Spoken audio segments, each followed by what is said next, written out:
wabarakatuh. Selamat pagi dan salam sejahtera bagi kita semua. Yang terhormat Bapak dan Ibu sekalian yang telah hadir dalam webinar series 4 pada pagi hari ini. Puji dan syukur kita panjatkan kehadirat Tuhan Yang Maha Esa, karena atas karunia dan rahmat-Nya kita dapat berkumpul secara virtual dalam webinar yang bertajuk Persiapan Penerapan IFRS S1 dan S2, PSPK 1 dan 2 dalam laporan keuangan per 1 Januari 2027. Pada kesempatan kali ini, acara akan dimoderatori oleh Saudari Evana Pasaribu dan narasumber kita, Bapak Martua Eliakim Tambunan, selaku Managing Director dari PT Provisioner Konsultindo. Selamat pagi untuk Bapak Martua. Tak luput juga hadir bersama kita Ibu Resa Uli Patricia dari tim Bisnis Support PT Provisioner Konsultindo. Selamat pagi Ibu Resa. Kami mengucapkan terima kasih atas kehadiran dan partisipasi Bapak dan Ibu sekalian dalam kegiatan ini. Sebelum kita memulai rangkaian acara pada pagi hari ini, marilah kita terlebih dahulu menyaksikan video company profile dari PT Provisioner Konsultindo.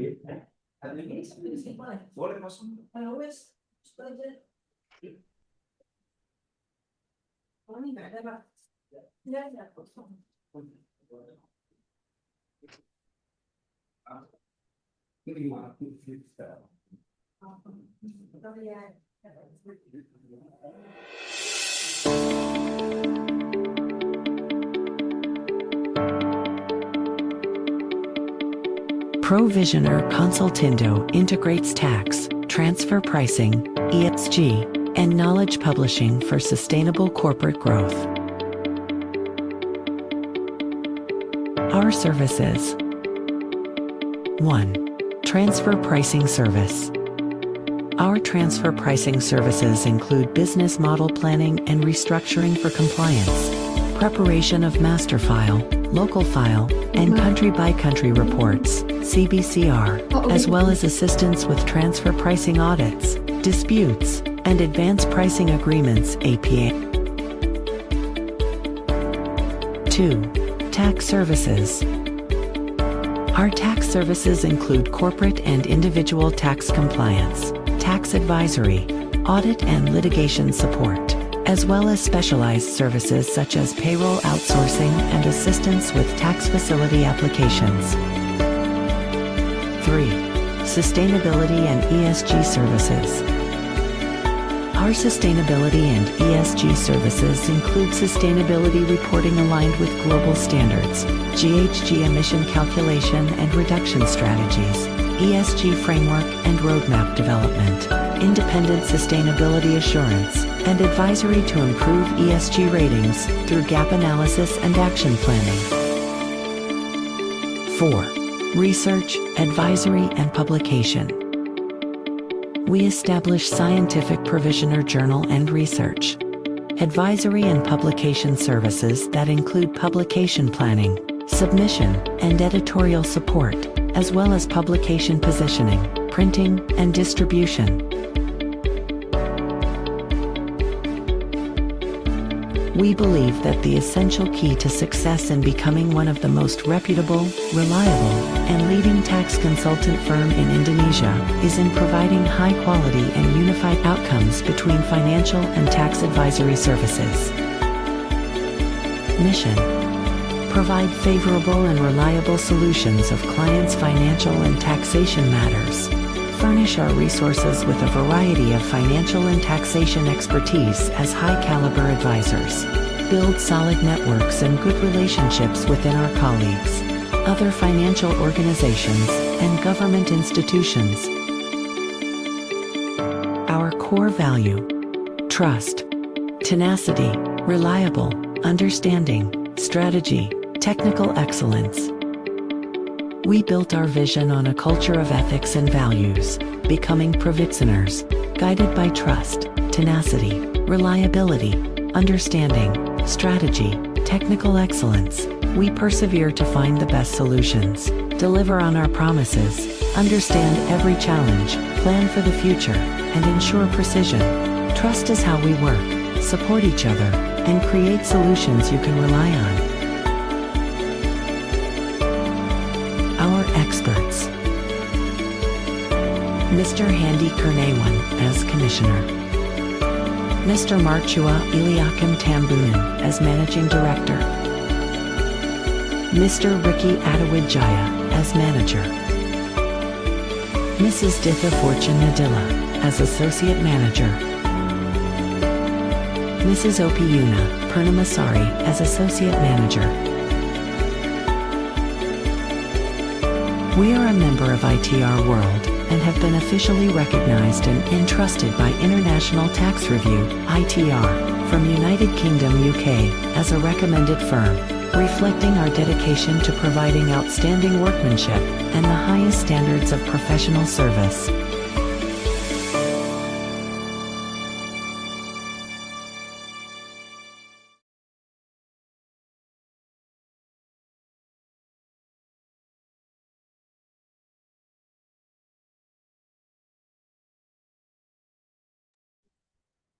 Baik, Bapak Ibu sekalian, selamat mengikuti webinar. Semoga kegiatan ini memberikan wawasan dan manfaat bagi kita semua. Saya persembahkan Saudari Evana Pasaribu untuk memandu acara pada pagi hari ini. Oke, terima kasih banyak Mbak Liva. Halo Bapak Ibu, selamat pagi buat kita semua. Yang saya hormati kepada Bapak Ibu yang sudah hadir dan kepada narasumber kita ada Bapak Marto Eliakim Tambunan. Dan sebelum kita melanjut, kita di sini ada beberapa video Bapak Ibu. Ini sebagai gambaran bagaimana sih sebenarnya PSPK 1 dan PSPK 2 nanti akan wajib di 2027. Mungkin tanpa berlama-lama, saya persilakan Pak Marto untuk membawakan webinar kita hari ini. Dipersilakan Bapak. Saya share screen dulu ya. Baik, cukup jelas ya gambarnya. Sudah terlihat, Pak. Baik, terima kasih Bapak Ibu semua untuk kehadirannya. Mungkin karena bulan puasa ya, jadi pesertanya tidak terlalu banyak ya. Biasanya itu minimal 50 ya. Bisa pernah kita sampai 100 lebih. Tapi nggak apa-apa ya, ada istilah itu the show must go on ya. Jadi kita tetap jalan ya, meskipun pesertanya mungkin tidak terlalu banyak. Tetapi yang paling penting adalah bagaimana sumbangsih kita eh, besar ya terhadap nanti komunitas maupun masyarakat yang ingin tahu ya. Karena ini adalah hal yang penting sekali ya. Jadi yang hadir hari ini adalah sangat-sangat beruntung. Saya mempersiapkan ini juga tidak mudah karena yang mengerti ini juga belum banyak, Bapak Ibu. Masih sangat sedikit ya. Jadi kalau Bapak Ibu ikut seminar di luar ya, itu harganya mahal sekali ya. Bisa 4 juta, 5 juta. Saya pernah sekali ikut ya. Bayar segitu. Nah, di sini gratis Bapak Ibu ya. Gratis ya. Jadi saya sengaja di sini karena saya sendiri juga sebagai dosen. Mungkin saya bisa perkenalkan diri dulu ya. Saya juga di sini juga sebagai dosen Bapak Ibu ya. Saya dosen di UKI. Saya mengajar di S2 di manajemen magister manajemen sebagai apa dosen tetap sudah kira-kira hampir 7-8 tahun ya dan saya sudah lektor kepala di sana. Kemudian saya juga mengajar di S1 untuk akuntansi dan juga manajemen ya. Dan sebentar lagi saya juga akan mengajar di program S3. S3 di UKI yang baru buka S3 manajemen. Nah, kebetulan program itu sangat relevan dengan hari ini karena program itu unik ya, belum ada di Indonesia. Namanya S3 manajemen GRCS, governance ya, kemudian risk, compliance and sustainability. Ya, jadi gabungan 4 hal tersebut yang notabene belum pernah ada di kampus-kampus lain. Kalau kampus lain biasanya manajemen keuangan, manajemen sumber daya manusia, manajemen strategik dan lain seterusnya ya. Nah, jadi kebetulan besok saya juga akan ketemu dengan calon-calon mahasiswa doktoral. Saya juga akan memberikan apa arahan kepada mereka, termasuk juga bagian dari sustainability. Jadi pekerjaan kami sebagai konsultan sangat nyambung ya dengan pekerjaan saya juga sebagai dosen dan juga ini ilmunya jalan terus ya. Dan perkenalkan juga staf-staf saya di sini ya, Mbak Eca, Mbak Liva ya, Mas Naufal ya. Nah, kemudian Mbak Eva ya yang sehari-hari staf saya. Kalau Eva ini sarjana teknik ya. Jadi kalau ilmu apa nanti kita belajar ini ilmu gabungan Bapak Ibu ya, tidak murni dari ilmu accounting. Bahkan banyak melibatkan ilmu-ilmu yang bersifat teknik ya. Oh, ada unsur hukumnya juga ya, ada unsur law, ada unsur apa lagi? Eh, manajemen strategik dan ada unsur lagi manajemen risiko. Nah, kebetulan saya di S2 itu memang spesialisasi saya ngajar untuk manajemen risiko ya. Jadi itu perkenalan singkat dari saya, tujuannya adalah supaya Bapak Ibu dapat gambaran saya ini siapa gitu ya. Nanti jangan dikira saya asal-asal ngomong ya. Nah, kebetulan saya juga aktif di apa Ikatan Akuntan Indonesia. Saya sebagai pengurus juga ya di Kompartemen Akuntan Perpajakan. Dan saya sebagai ketua bidang untuk pembuatan buku akuntansi perpajakan. Nah, kemarin ada proyek kita masih belum selesai karena Peraturan Menteri Keuangan belum keluar ya mengenai apa kontrak asuransi ya PSAK 117. Nah, kebetulan ketuanya saya yang menyusun bukunya nanti. Jadi nanti ada aturan-aturan perpajakan ya terkait juga dengan bagaimana akuntansinya nanti ketua proyeknya saya ya. Jadi tidak bermaksud menyombongkan diri tetapi saya bersyukur diberikan kepercayaan dan itu juga tidak mudah. Termasuk juga hari ini Bapak Ibu ya kalau kita bicara PSPK 1 dan 2 itu juga under IAI, under Ikatan Akuntan Indonesia. Saya kebetulan juga pengurus di Ikatan Akuntan Indonesia. Jadi nyambung ya. Jadi nanti kok ini yang nerangkan bukan akuntan publik. Wah, sekarang jangan salah kaprah Bapak Ibu ya. Ilmu ini bukan ilmu siapa-siapa. Ini ilmu milik kita semua.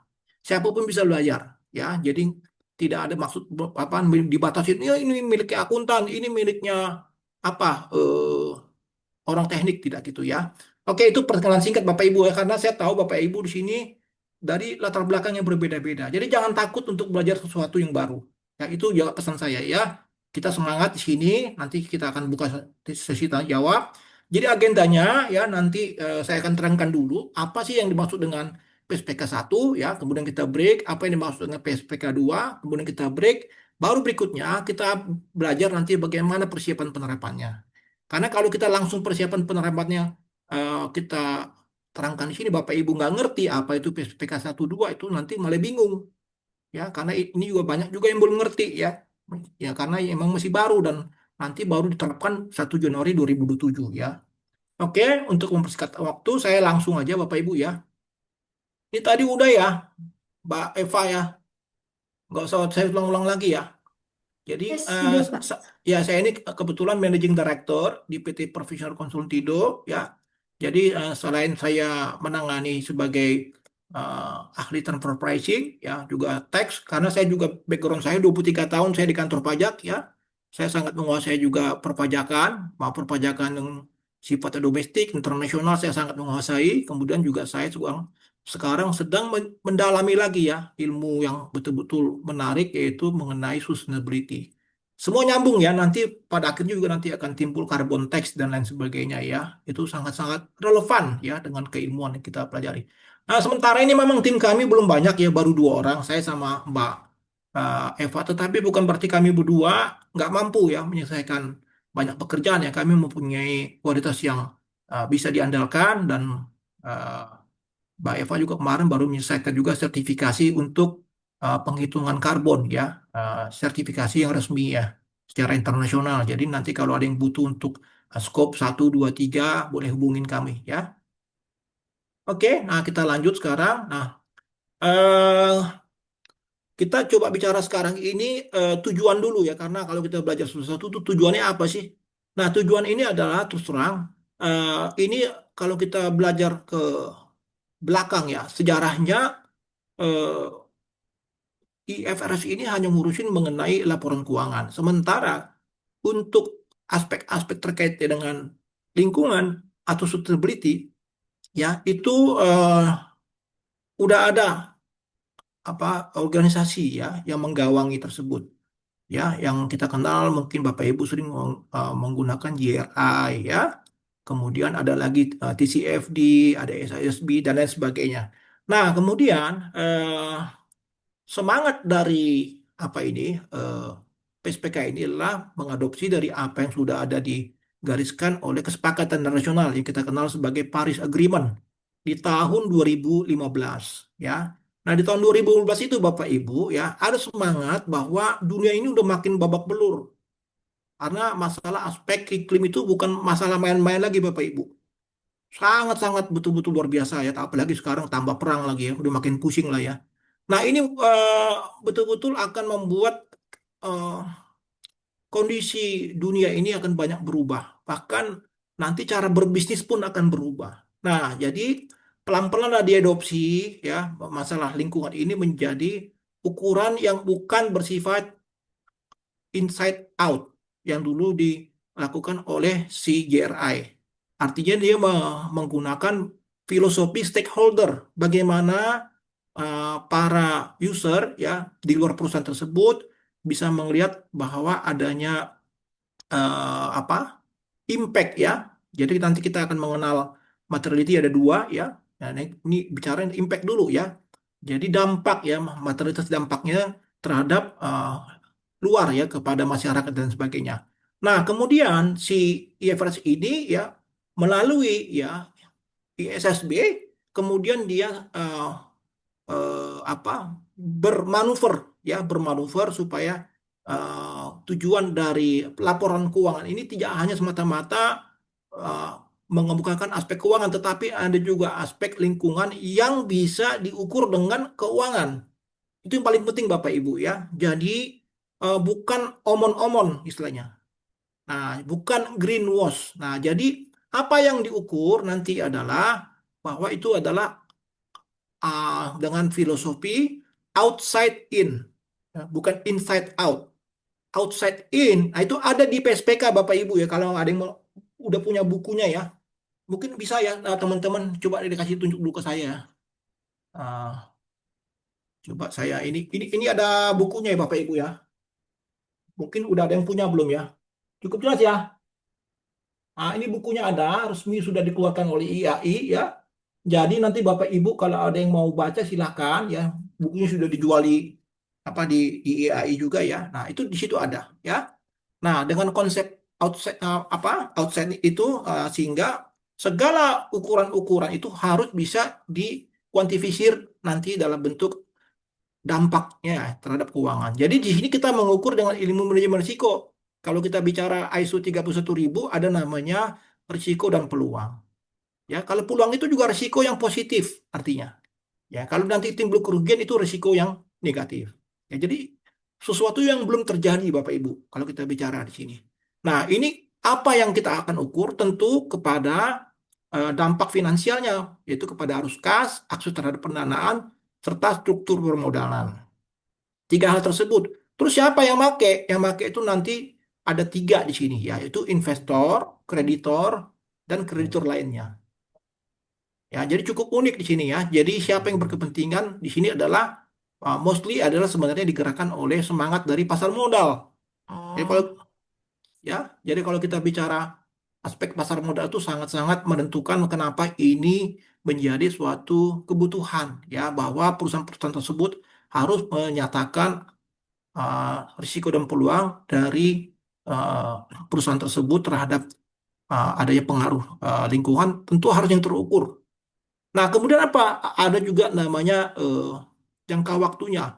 Ya, jadi kita bicara di sini bisa jangka pendek, menengah, dan panjang. Jadi ukuran-ukurannya sangat menarik, Bapak Ibu. Ya, ini pengantar dulu. Ya, saya agak panjang di sini, Bapak Ibu, supaya Bapak Ibu dapat dulu esensi filosofinya. Nah, jadi supaya Bapak Ibu tahu, ya, dengan adanya perubahan ini, IFRS itu mengakuisisi, ya, mengakuisisi dari TCFD, SISB, ya, dan lain sebagainya, ya. Jadi dia sudah tahu bahwa ada organisasi yang duluan ya daripada IFRS sehingga mereka akomodir. Nanti itu kelihatan di buku SPK yang terbitan IA itu Bapak Ibu ya.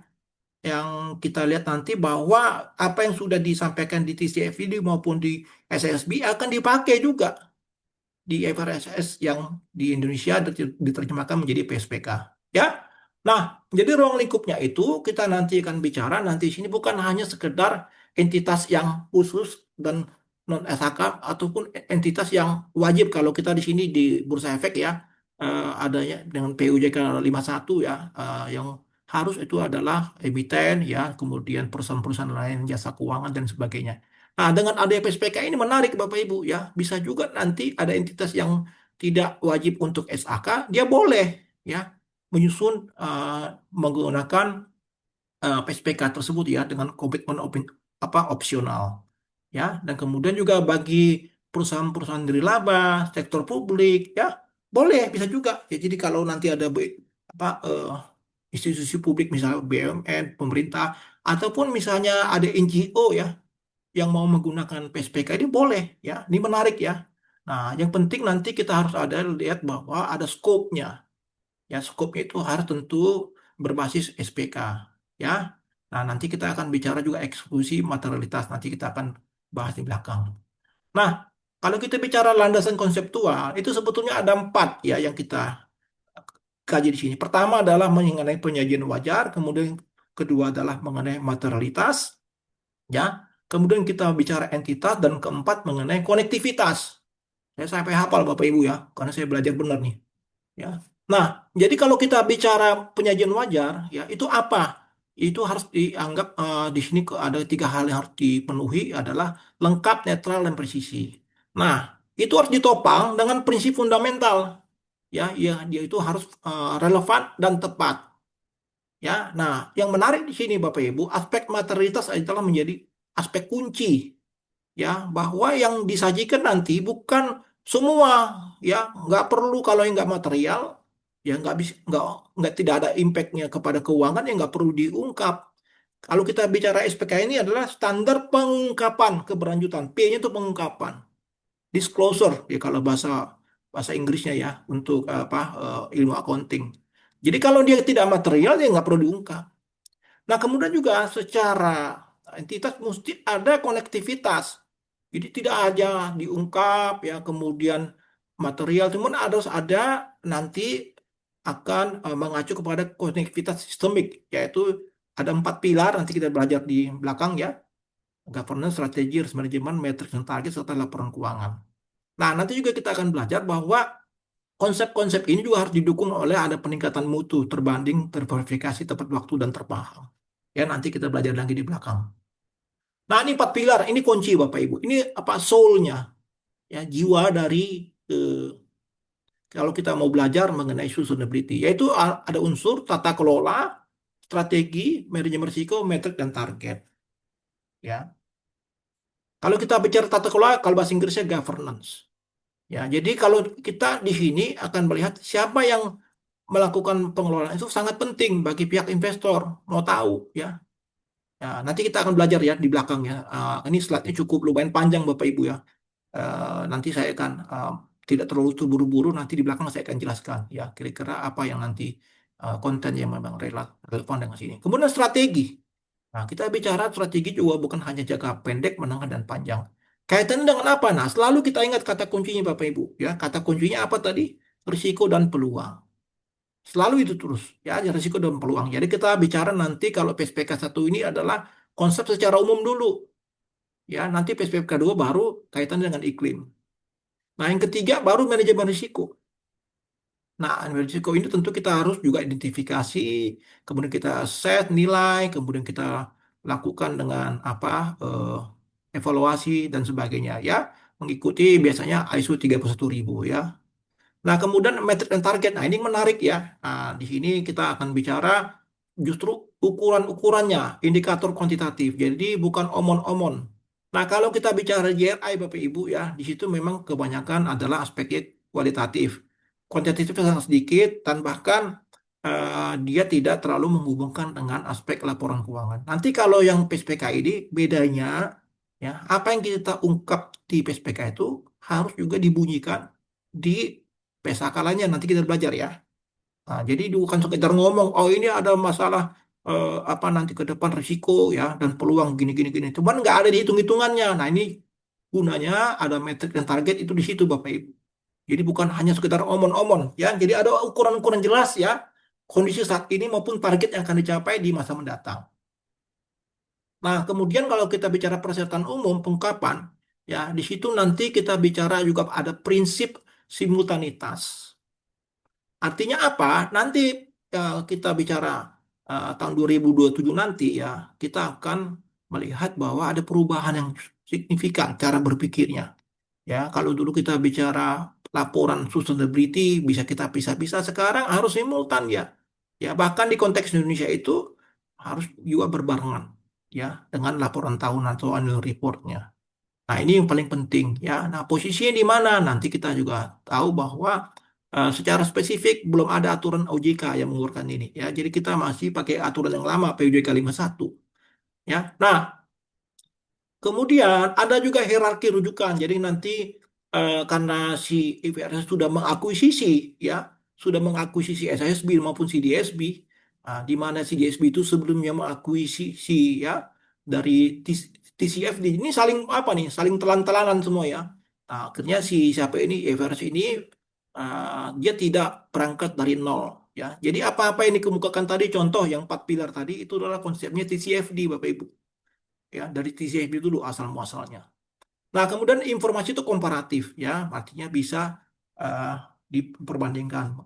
Meskipun nanti ada relaksasi Bapak Ibu ya tahun 2027 tadi ya, nanti kita akan lihat bahwa eh, belum di apa dipaksa Bapak Ibu untuk melakukan komparatif sepenuhnya karena masih ada relaksasi ya.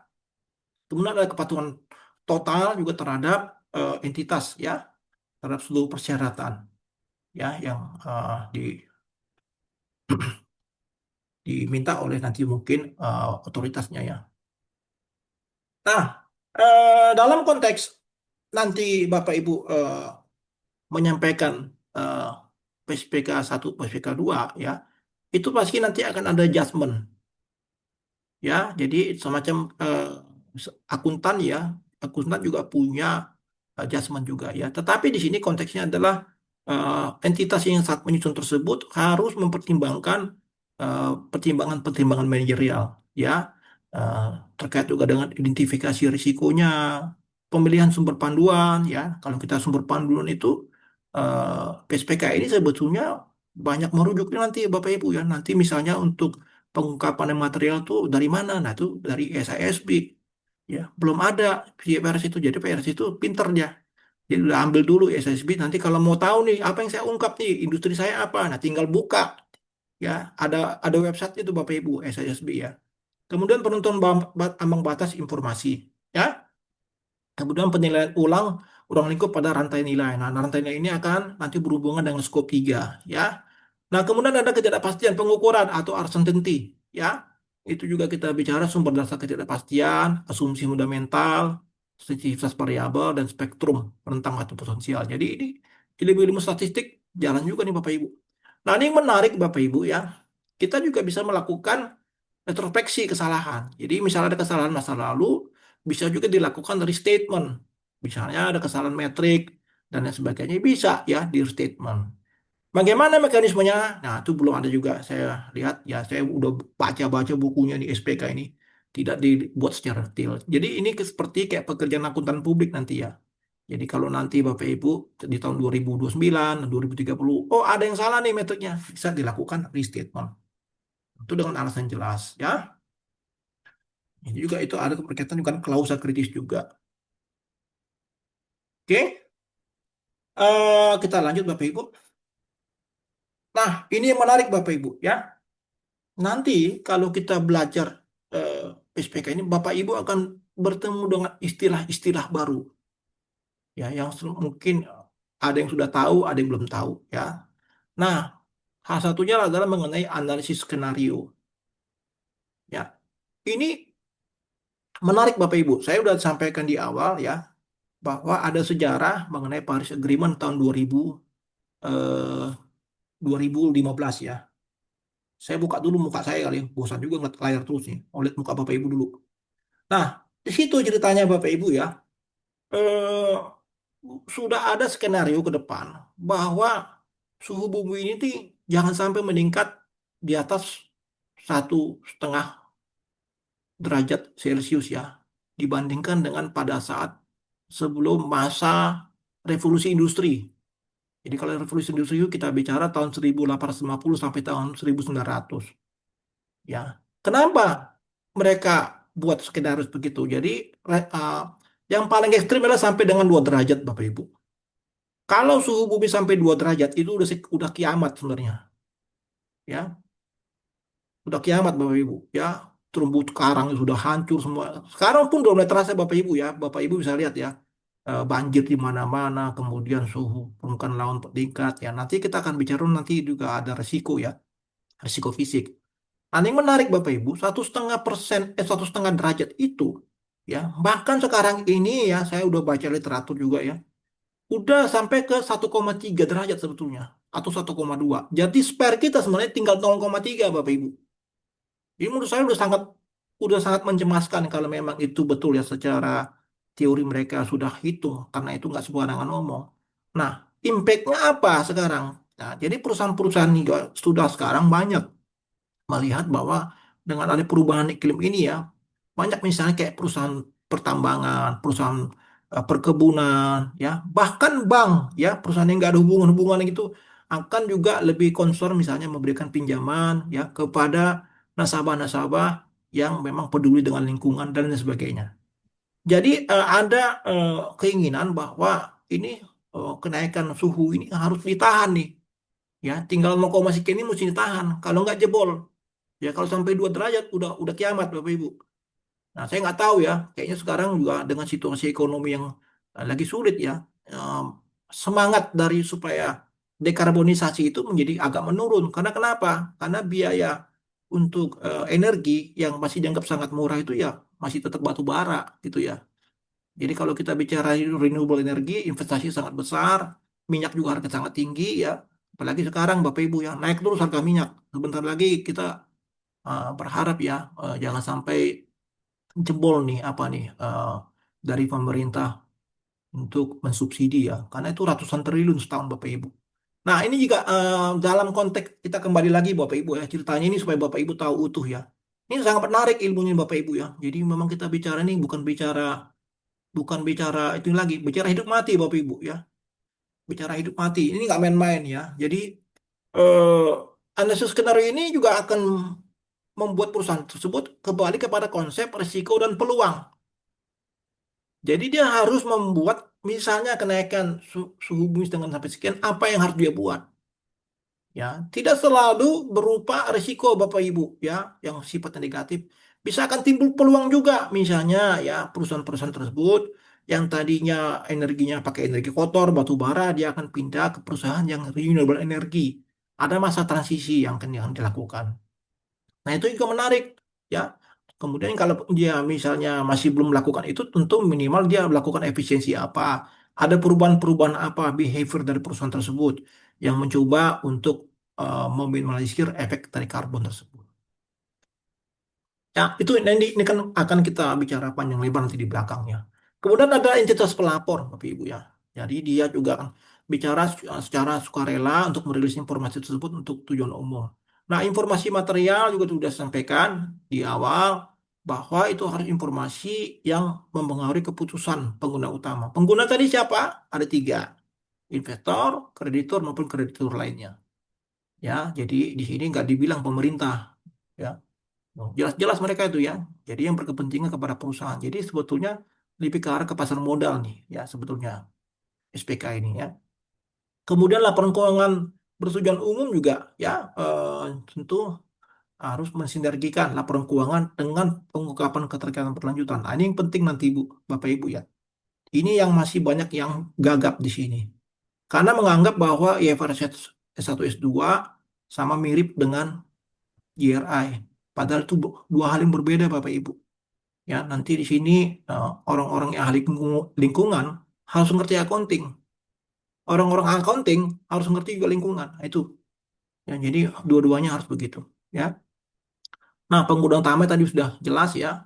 Usernya itu adalah investor, kreditur maupun pemberi apa kredit lainnya. Nah, model bisnis ini akan berhubungan juga dengan analisis skenario. Ya, jadi apa yang kita mau ubah bisnis kita? Apakah bisnis kita masih terus begini? Apakah bisnis kita akan terus mengikuti ya dinamika dari adanya sustainability? Karena namanya sekarang apalagi Bapak Ibu ya, anak-anak yang Gen Z ini juga sangat-sangat peduli dengan lingkungan Bapak Ibu ya. Dan mereka juga kalau kita lihat di pasar modal banyak yang sudah berusaha mencari perusahaan yang mau ya peduli dengan lingkungan, ya harga sahamnya meningkat ya bank-bank juga Bapak Ibu ya, bisa kita lihat ya, mereka akan mendukung perusahaan-perusahaan yang peduli lingkungan. Jadi nggak main-main Bapak Ibu ya. Bahkan ada di situ pinjaman hijau ya dan lain sebagainya. Bahkan di Indonesia juga ada namanya taksonomi hijau Bapak Ibu. Ya di situ juga dikasih kayak ada warna merah, kuning, Mbak Eva tahu tuh ya. Jadi perusahaan-perusahaan yang memang ramah lingkungan itu ya udah ditandain. Yang kotor-kotor udah ditandain juga ya. Jadi nanti ada impactnya kepada rating juga Bapak Ibu ya. Jadi kalau dia mau pinjam ya dari atau mengeluarkan bond, tentu nggak semudah perusahaan yang hijau gitu ya.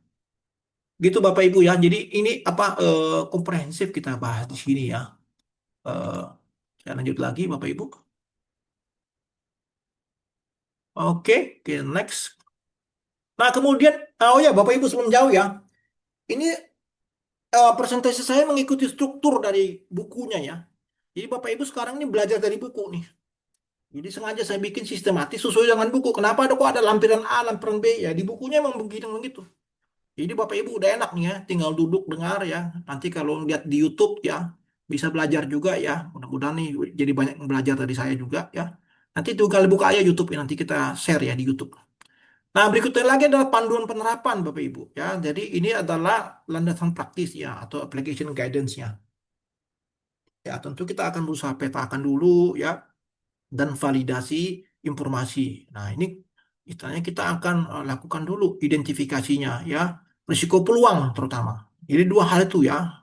Risikonya apa, peluangnya apa? Itu terus ya, itu yang kita kita usung ya dari awal sampai dengan akhir. Ya, risiko peluangnya apa?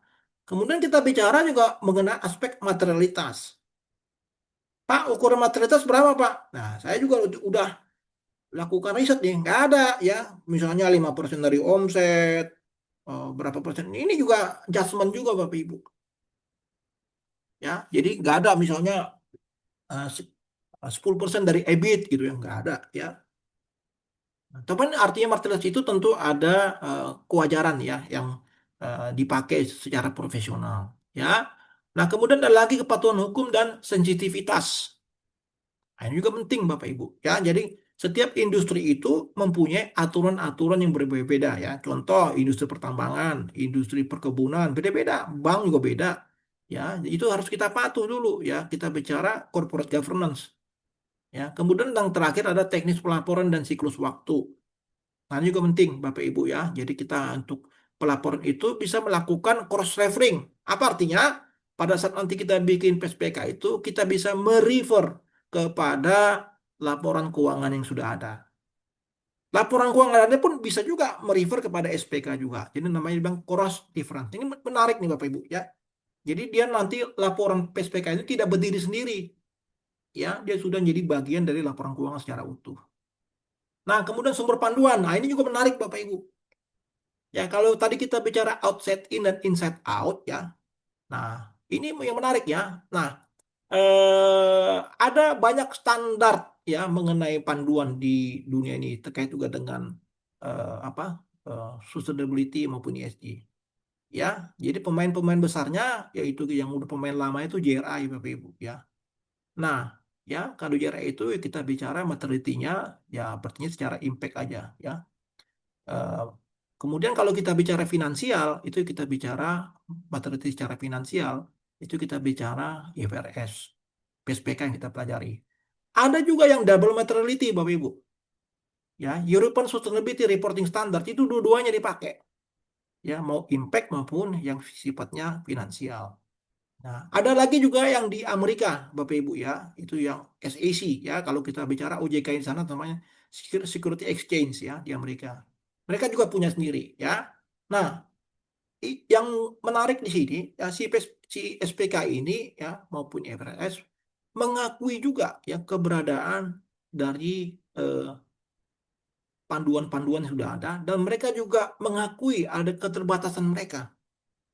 Ya, bahwa namanya PSPK ini bukan sapu jagat ya. Kalau sudah diatur secara spesifik di PSPK tersebut, pakailah PSPK begitu ya. Tapi kalau nggak diatur secara spesifik, ya boleh masih pakai JRI, boleh nggak? Boleh, meskipun dia itu dari filosofi yang berbeda. Bisa juga pakai SRS. Nah, ini yang menarik Bapak Ibu, banyak yang nggak tahu nih, ya banyak yang nggak tahu. Ya, saya juga kalau nggak belajar juga saya nggak tahu Bapak Ibu. Nggak ada yang ngajarin saya belajar sendiri. Ya. Ini menarik Bapak Ibu ya. Jadi kita bisa menerapkan meskipun filosofinya berbeda ya, ya outside in dengan inside out ya, tapi tetap bisa dipakai karena namanya PSPK ini ya atau IFRS atau S2 ini juga punya keterbatasan. Gitu Bapak Ibu ya. Jadi ini ada hal yang menarik ya. Eh Bentar Bapak Ibu ya. Kemudian berikutnya lagi ada lagi yang ini lampiran D Bapak Ibu. Nah, ini juga kita bicara adanya karakteristik kualitatif. Ya, jadi kalau kita bicara laporan keuangan ya ada filosofi mengenai juga kualitasnya apa sih yang harus kita bangun ya. Nah, untuk PSPK juga sama ya. Jadi dia yang fundamentalnya syarat mutlak ada tiga ya, relevansi, materialitas dan representatif yang tepat. Nah ya, nah ini juga ada namanya akseleratornya. Jadi nggak cukup hanya fundamental, harus bisa ditingkatkan, diakselerasi. Ya, jadi tiga hal tersebut menopang adanya unsur-unsur untuk keterbandingan, keterverifikasian, ketepatan waktu dan keterpahaman. Ya, jadi ini yang menjadi penting ya. Nah, kemudian lampiran ini ada tanggal efektif ya. Jadi sudah jelas dari awal bahwa nanti akan berlaku 1 Januari 2007. Pak, kenapa sekarang kita udah omongin kan masih 1 Januari 2027, Pak? Nanti Bapak Ibu akan melihat betapa rumitnya masalah ini, Bapak Ibu. Ya, saya juga kebetulan punya klien juga ya yang ada kaitan dengan sustainability. Banyak yang nggak siap, Bapak Ibu. Ya, banyak yang belum tahu ya. Nah, makanya di sini juga adanya relaksasi regulasi awal 3 tahun pertama ya terkait dengan penerapan skop 3, kemudian juga ada climate first relief, kemudian ada relaksasi komparatif. Ya, oke, kita break dulu ya Bapak Ibu ya. Tolong diputar videonya yang tadi ya, khusus PSPK 1 aja ya Mbak Eva.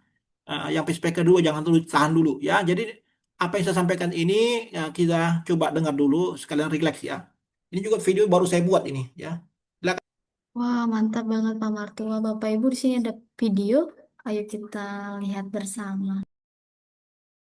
Oke, mari kita bahas satu perubahan yang sangat besar di dunia bisnis Indonesia. Namanya PSPK 1 atau Pernyataan Standar Pelaporan Keberlanjutan. Dengerin deh, ini bukan sekedar aturan baru yang nambah-nambahin kerjaan. Ini benar-benar mengubah cara perusahaan ngomongin soal dampak mereka. Jadi yuk kita bedah bareng-bareng apa artinya ini buat kita semua. Coba deh, saya mau tanya langsung ke Anda. Kalau Anda lihat laporan keberlanjutan perusahaan Anda sekarang, itu isinya lebih kayak kumpulan cerita-cerita bagus soal program lingkungan atau kegiatan sosial.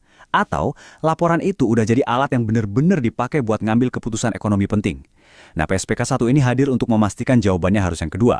Nah, ini dia nih inti perubahannya. Dulu, kita sering lihat laporan keberlanjutan itu cuma jadi semacam lampiran, pemanis gitu, buat naikin reputasi, dokumen tambahan yang kelihatan bagus buat citra perusahaan. Tapi sekarang, lupakan itu.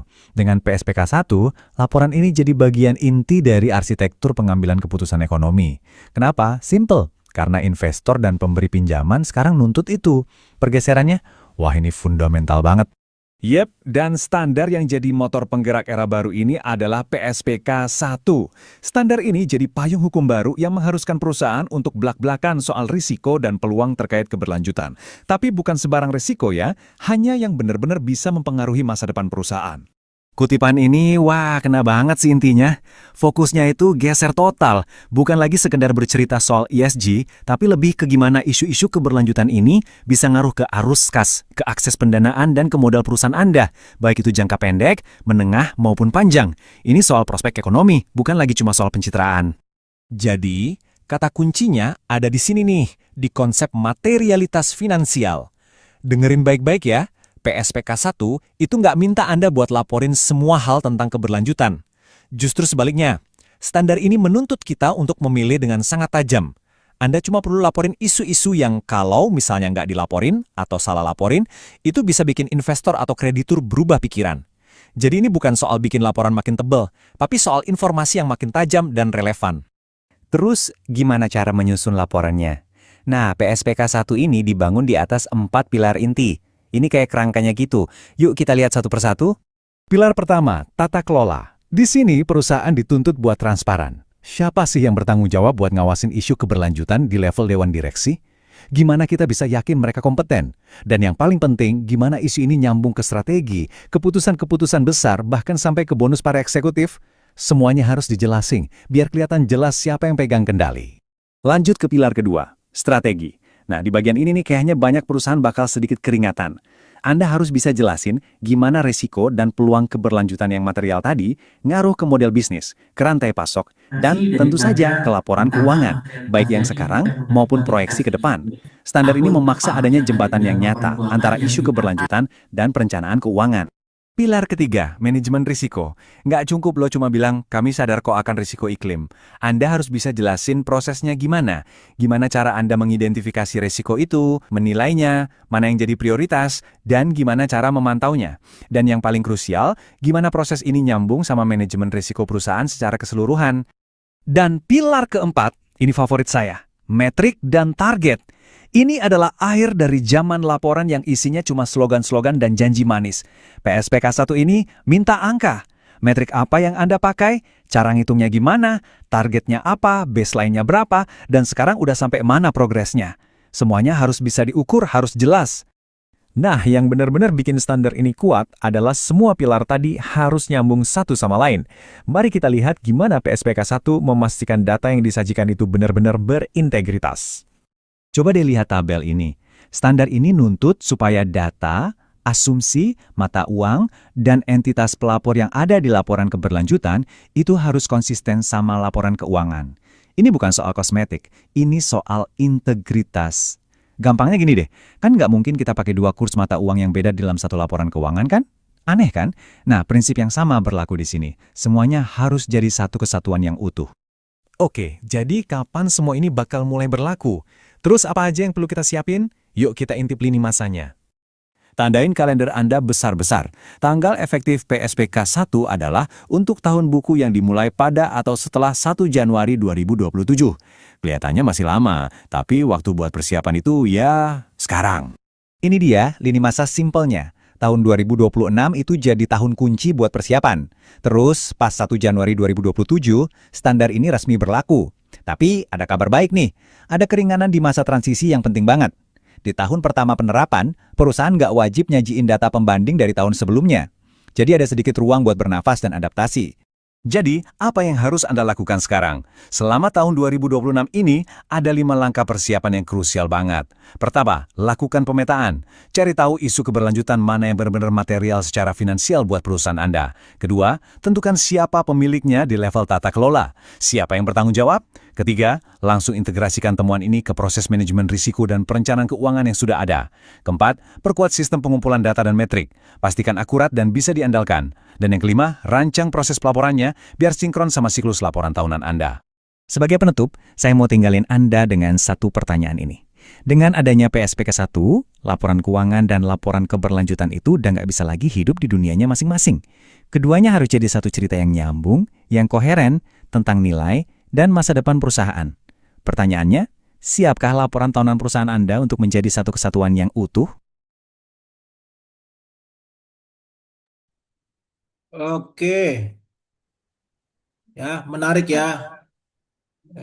Jadi apa Bapak Ibu bisa lihat ya, tadi semacam summary apa yang saya sampaikan dari SPK 1. Sekarang kita lanjut lagi belajar Bapak Ibu ya ke SPK 2. Oke, saya share dulu materinya ya.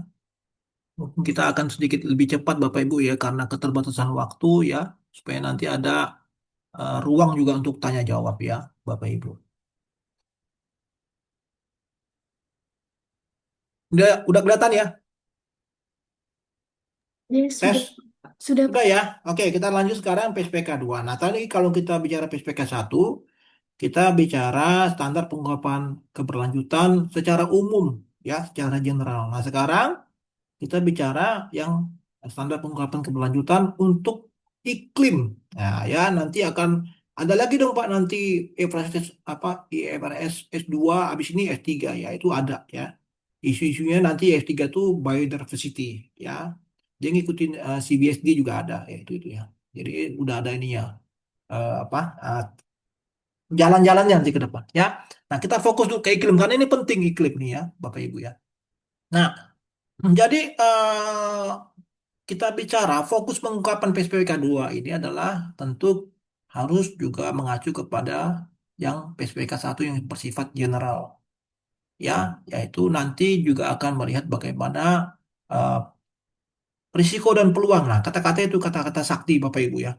Terkait iklim ya yang memiliki signifikansi finansial ya. Pak, emang ada yang nanti iklim yang apa risiko peluang yang tidak ada pengaruh. Nanti kita coba itu the next ya. Tapi yang khusus di sini dibicarakan yang ada pengaruh finansialnya. Kalau nggak ada urusan sama cuan, nggak perlu. Nah itu ya. Nah, ini menarik ya. Jadi ujung-ujungnya duit juga nih bicara di sini. Ya, jadi kalau ini adalah gunanya untuk para investor, kreditor, penyedia modal. Terus yang apa Pak risiko peluangnya? Nah, risikonya itu ada nanti kita bagi risiko fisik, risiko transisi, dan risiko peluang. Risiko fisik dibagi dua lagi, ada risiko akut dan risiko kronik. Ya, nanti apa itu akut kronik nanti kita belajar. Ya, kemudian risiko transisi itu akan berkaitan dengan regulasi pemerintah, teknologi, dan lain sebagainya. Ya, perubahan-perubahan pasar juga bisa berkaitan dengan risiko transisi. Nah, ini nggak bicara jelek terus Bapak Ibu ya. Jadi kalau kita bicara peluang, nah justru di sinilah menarik nanti ya perusahaan-perusahaan yang mau terus apa bertahan, survive ya, harus juga melihat bahwa ini juga ke depan ini meskipun ada ancaman-ancaman, ada peluang juga. Nah itu harus diungkap juga ya. Jadi apa strateginya ya untuk peluang-peluang. Nah itu juga nanti pada akhirnya akan melihat ujung-ujungnya pengaruhnya kepada fundamental keuangan. Apa tuh? Arus kas, arus pendanaan, serta permodalan. Baik jangka pendek maupun jangka panjang. Ya, nanti si user pengguna ini adalah si investor maupun kreditor. Ya, kreditor juga bisa dari perbankan, ya, dan juga hedge fund dan lain sebagainya. Ya, nah ini akan mereka akan membuat ini sebagai tujuan keputusan. Ya, jadi kalau dulu zaman JRI, ya mereka mungkin nggak terlalu melihat bahwa itu dibuat seperti kayak greenwashing ya, dibikin ya. Nah, tapi apa impactnya pada keuangan nanti memang JRI tidak mengukur. Nah, sekarang dengan ada PSPK ini harus ya di-disclose, harus ada hitung-hitungan yang jelas. Nah, jadi keputusan mereka secara keuangan akan lebih bagus dengan menggunakan IFRS 1 S2. Meskipun IFRS 1 S2 juga tetap mengadopsi dari kita lihat ya, mereka masih melihat JRE itu bisa juga sebagai hal yang dipakai kalau memang tidak diatur secara detail di sini. Nah, kemudian juga parameter materialitas juga menjadi penting ya. Jadi tidak melulu semua harus dimasukkan yang materialitas aja ya. Nah, tadi saya sudah sampaikan sampai sekarang belum ada ya ukuran materialitas itu berapa ya. Jadi itu juga kembali kepada judgment. Nah, ruang lingkupnya juga ada istilahnya inklusi dan eksklusi. Ya, jadi kita bicarakan inklusi itu ya risiko-risiko terkait iklim. Nah, nanti ada kerentanan terhadap aset, anomali iklim laut. Jadi ini ada bersifat nanti jangka pendek maupun jangka panjang. Ya, kalau akut dia bersifat pendek, kronis dia jangka panjang. Nah, di sini akan nanti impact-nya kepada laporan keuangan. Nanti kita lihat ya. Nah, kemudian risiko transisi terkait iklim. Nah, ini juga penting, Bapak Ibu. Saya sudah sampaikan di awal bahwa dengan adanya Paris Agreement tersebut, paradigma berbisnis juga sudah mulai berubah banyak ya. Perusahaan-perusahaan sudah apa ya berubah. Bahkan saya ada lihat ya kayak Adaro ya grup tambang batu bara itu sudah mulai membangun grup apa ya yang renewable energy ya. Udah mulai transisi mereka ya. Karena mereka melihat bahwa nanti ada peraturan karbon tax itu berlaku ya tahun 2040 diusahakan tahun 2050 udah bersih. Nggak ada lagi pakai-pakai apa energi fosil. Nah, ini penting juga ya. Kemudian peluang terkait iklim tadi sudah disampaikan. Prospeknya yang paling penting bahwa semua di balik adanya risiko ada peluang. Ya, jadi ini yang paling penting Bapak Ibu ya. Nah, yang itu akan difilter ya dengan materialitas. Ya, jadi nggak semua dimasukkan nanti semua ya. Difilter dulu. Ini ada gambar corong ini bagus juga gambar saya juga bingung ya. Kok keren banget ya.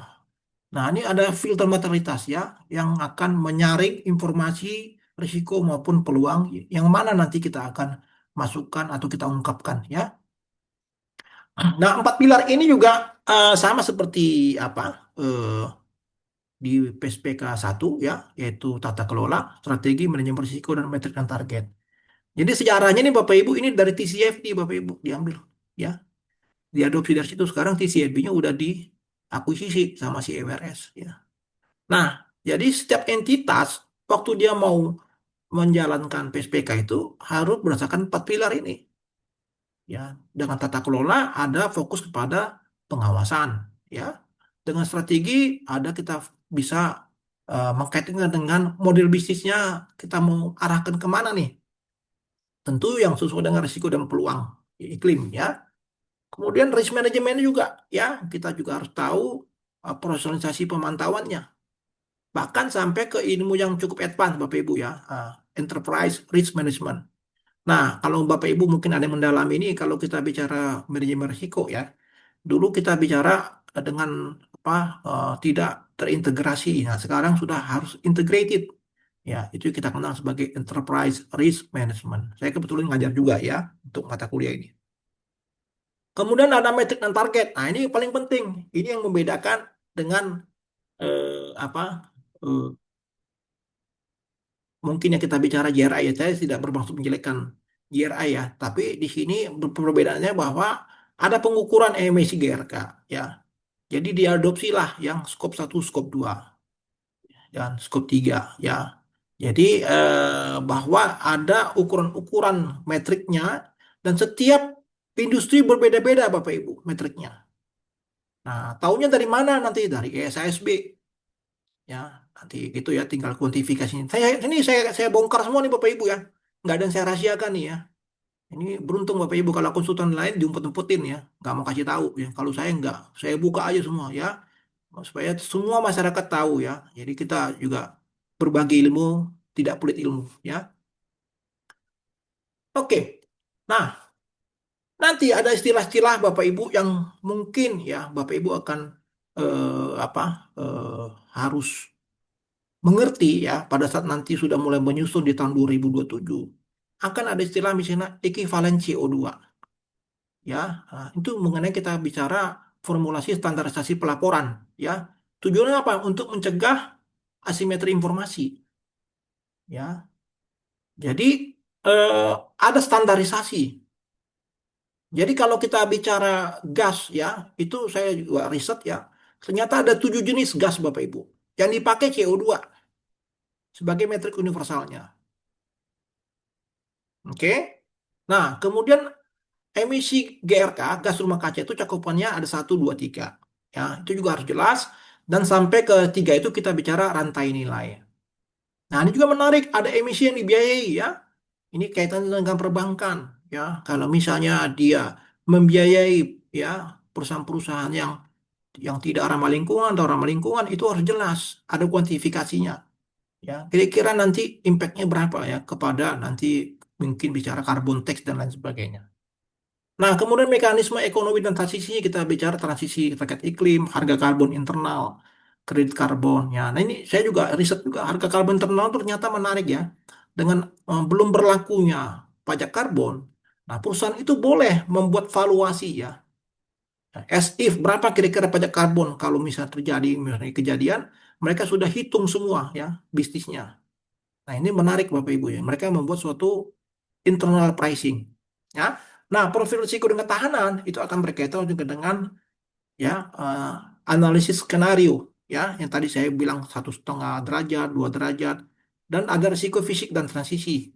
Ya, itu juga jelas ya.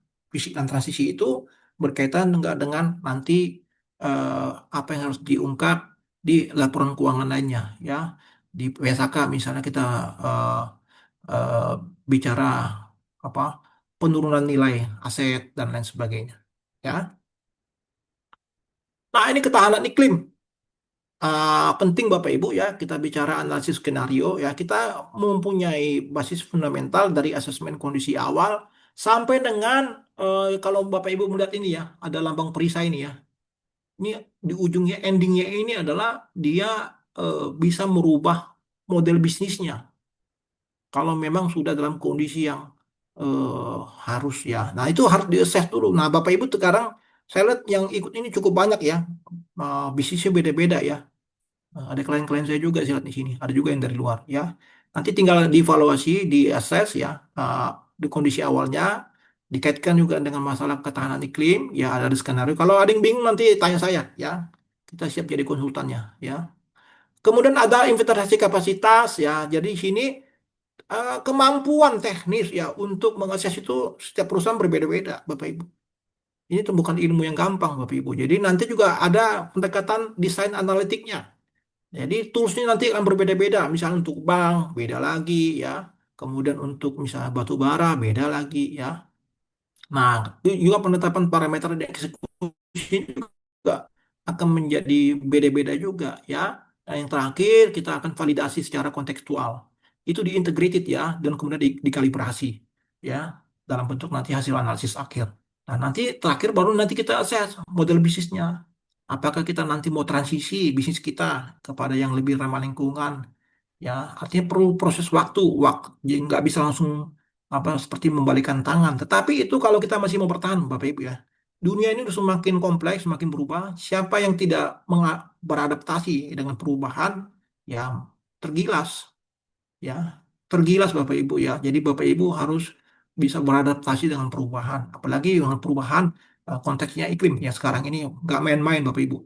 Ya, nah, kemudian kita bicara gas rumah kaca, ya ini juga kita bicara GHG ya, protokol dan lain sebagainya. Nah, fondasinya apa? Pengungkapan kuantitatif. Nah, ini bedanya ya kalau kita bicara PSPK itu terukur, ya, nggak omon-omon gitu ya. Jadi ada gas rumah kaca. Nah, di PSPK itu sebetulnya dia sudah mengarahkan sampai ke level skop 3 ya, apa sih skop? Nah, kalau saya coba jelaskan Bapak Ibu ya, kalau kita misalnya melakukan suatu aktivitas bisnis ya, ada pengaruh terhadap misalnya secara internal ya atas tersebut ada emisi karbonnya ya, itu kita bicara skop 1. Nah, kemudian kalau dia bisa terjadi karena adanya masalah karbon tersebut akibat misalnya kita beli listrik ya dari PLN itu skop 2. Nah, kalau misalnya impact itu terjadi karena mata rantai, ya jadi lebih luas lagi itu skop 3. Nah, untuk menilai itu Bapak Ibu ya, efek gas rumah kacanya ya, untuk skop 3 itu tidak mudah Bapak Ibu ya. Jadi kita harus nanti melihat adanya relaksasi juga ya nanti ya dari PSPK juga. Mereka mengerti ya. Jadi nggak semua perusahaan sanggup ke skop 3. Skop 1 2 aja masih banyak yang ngos-ngosan Bapak Ibu ya. Lagi skop 3 ya. Nah, jadi ini akan disampaikan juga di sini di lampiran B2 masih dimungkinkan dengan penggunaan metode alternatif. Metode alternatif itu tergantung dari industri ini masing-masing. Kemudian ada kerangka arsitektur input juga ya untuk itu. Nah, di sini ada nested target Bapak Ibu. Apa artinya nested target? Bahwa dalam kita konteksnya untuk melakukan penghitungan skop 1, skop 2 ya juga harus juga mengarahkan kepada eh, pencapaian nanti kepada skop 3 ya. Jadi tidak hanya semata-mata berhenti di situ ya. Ya tujuannya adalah kita eh, bicara secara komprehensif dan ada mandat kredibilitas ya untuk menghitung ini semua agar GHG protokol tetap digunakan sebagai pengukuran untuk ekuivalen dari CO2. Nah, ini kita bicara kategori metrik lintas industri dan target terkait iklim ya. Nah, seperti saya sampaikan di awal bahwa eh, BSPK itu masih eh, apa istilahnya belum apa lama ya, baru ya, beberapa tahun, nah, sehingga mereka masih mengadopsi dari SISB. Nah, nanti ada kategori lintas metrik lintas industri tersebut ya tentu harus mengikuti apa yang ada di SSP. Apa yang diungkap, yang material yang mana. Nanti setiap industri berbeda-beda ya. Kalau misalnya industrinya perkebunan kelapa sawit, metriknya tentu pakainya ini nih karena materialitas pengungkapannya berbeda-beda ya. Kemudian targetnya juga sama ya. Nah, di sini ada yang menarik, ada target absolut, eh, ya arti kita bicara keseluruhan intensitas ya hanya untuk tahun bersangkutan. Kemudian ada target bruto juga Bapak Ibu ya. Kalau kita bicara bahwa komponasi pelapor itu hanya untuk internal. Kalau target itu kita sudah memperhitungkan adanya aspek misalnya kita beli karbon ya untuk mengurangi dari bursa karbon. Nah, tanggal efektif ya. Nah, di sini juga kita bisa melihat ada zona keringinan masa transisi 3 tahun pertama untuk skop 3 ya. Jadi tahun 1 Januari 2007 itu ya keringanan tahun pertama itu dibebaskan kewajiban penyajian informasi komparatif historis. Jadi tidak perlu komparatif ke tahun sebelumnya karena dianggap masih awal ya. Tapi nanti kalau udah mulai tahun 2028 dan seterusnya mesti ada komparasinya Bapak Ibu. Ya, nah juga menarik dikasih relaksasi untuk 3 tahun, tidak perlu mengungkapkan dulu skop tiganya. Tetapi jangan santai-santai di sini Bapak Ibu ya. 3 tahun itu sebentar, habis itu kita harus full compliance setelah itu. Ya, berarti kalau kita hitung ya 2030 lah, udah harus full compliance. Nah, kalau pedoman administratif ini, contoh administratif nanti Bapak Ibu bisa lihat ya di apa ya, di bukunya sendiri ya. Cara-cara ngitungnya bagaimana? Saya karena keterbatasan waktu nggak cukup ya untuk menyampaikan di sini. Nanti next ya kalau ada sesi berikutnya kita bisa jadi apa ya sesi tersendiri untuk ini ya karena ini cukup lumayan rumit ya di buku itu ya jadi saya cuma menyampaikan bahwa ada contoh ilustratif di SPK 1 pun ada contoh ilustratifnya ya itu ada mengenai perusahaan penerbangan perusahaan konglomerasi ada tuh di SPK 1 menarik ya Bapak Ibu kalau baca tuh ya di situ itu bisa belajar banyak ya. Nah, kemudian ada panduan berbasis industri juga tadi sama yang sudah disampaikan menggunakan SISB. Uh, polanya kita tentu harus identifikasi dulu ya kalau kita bicara cara manajemen risiko pasti akan dimulai dari uh, identifikasi. Oh ya Bapak Ibu saya juga sertifikasi ya untuk manajemen risiko CRMP ya. Saya udah lulus juga ya, udah lama tuh bertahun-tahun yang lalu. Nah, jadi itu kan ada karakteristik industri entitas PD beda-beda ya. Nah, nanti akan ditentukan juga ambang batas materialitasnya dan keselarasan juga ya. Outputnya pun akan eh, diungkap berdasarkan sektoral. Nah, jadi apa sih gunanya Pak? Oh, investor tuh akan relate tuh ya. Jadi dia akan berhubungan. Ini industrinya apa? Nah, kalau zaman dulu dengan kita mengawang-awang semua pengungkapan itu nggak fokus ya. Jadi mereka akan melihat misalnya, oh kalau industri ini akan berhubungan dengan penggunaan air ya, kemudian biodiversity. Udah ada checklistnya Bapak Ibu. Nah itu gampang ya. Nanti kalau Bapak Ibu, saya bank nih Pak, misalnya tinggal buka aja CSB-nya. Oh yang berarti yang harus diungkap yang ada bank adalah ini. Nah, jadi risiko dan peluangnya fokus ke situ ya, jangan kemana-mana gitu ya. Nah itu ya. Jadi SSB itu gunanya itu Bapak Ibu ya. Si Everest pinter juga ya. Jadi diakuisisi sama dia. Jadi nggak usah capek-capek ya. Karena mereka baru buat 2 nih ya, belum banyak. Nah, kesimpulannya PSPK 2 itu ya. Jadi ada landasan filosofis itu adalah kita itu harus ditopang oleh ekosistem yang baik ya. Kemudian ada dengan keputusan metodologisnya ya. Menggunakan industry based guidance. Kemudian ada keringanan rantai nilai juga ya. 3 tahun untuk skop 3 masih dibuat relaksasi ya. Kemudian ada kalibrasi waktu. Startnya 1 Januari nggak lama lagi. Kemudian ada adaptasi taksonomi juga ya. Klasifikasi industri khusus. Nah, klasifikasi industri untuk menggunakan emisi itu juga aku harus memperhatikan klasifikasi yang dikeluarkan oleh regulator Indonesia. Ya, kemudian IAI juga bisa melihat bahwa adanya ketidaksesuaian praktik ya dalam ekosistem finansial secara umum belum menggunakan taksonomi ya GCS secara keseluruhan.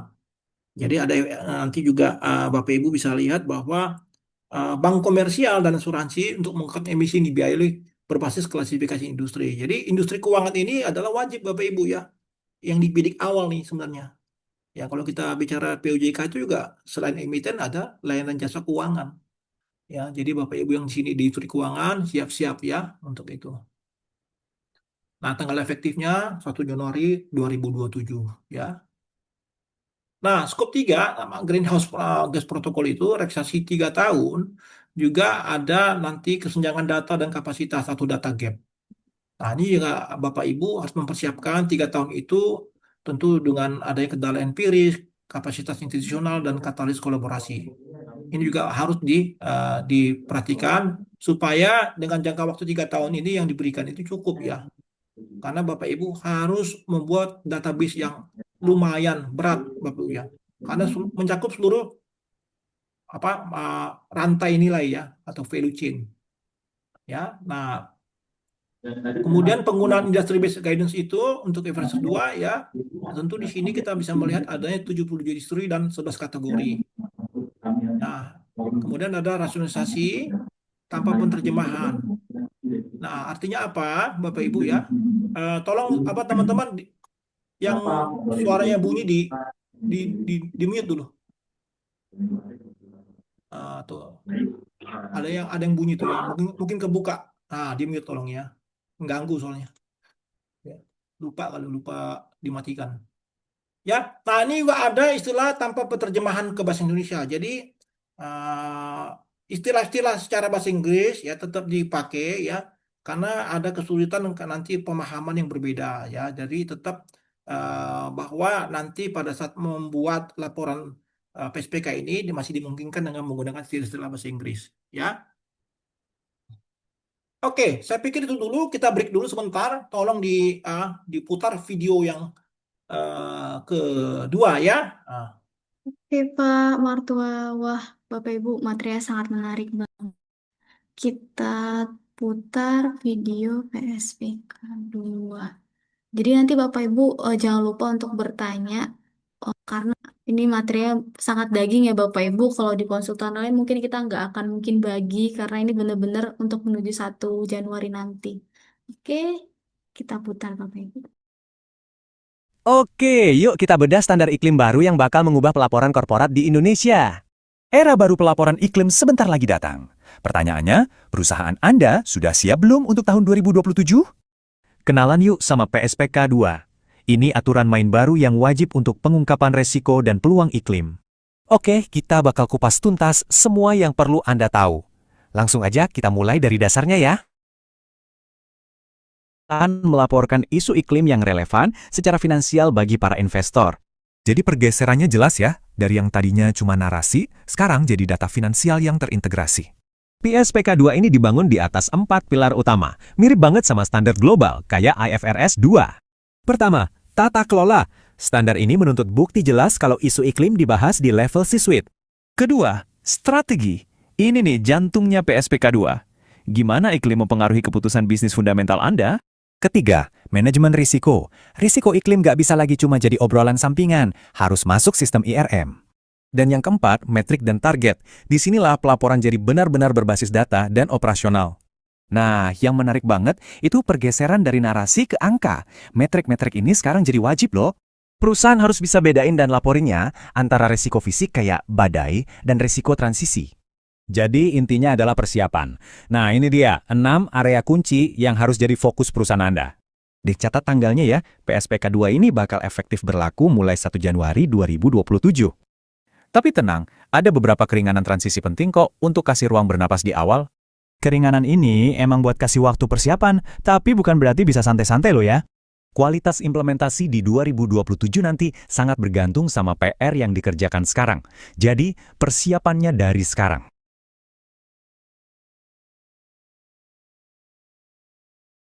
Oke, ya Bapak Ibu ya, breaknya cukup 1 menit.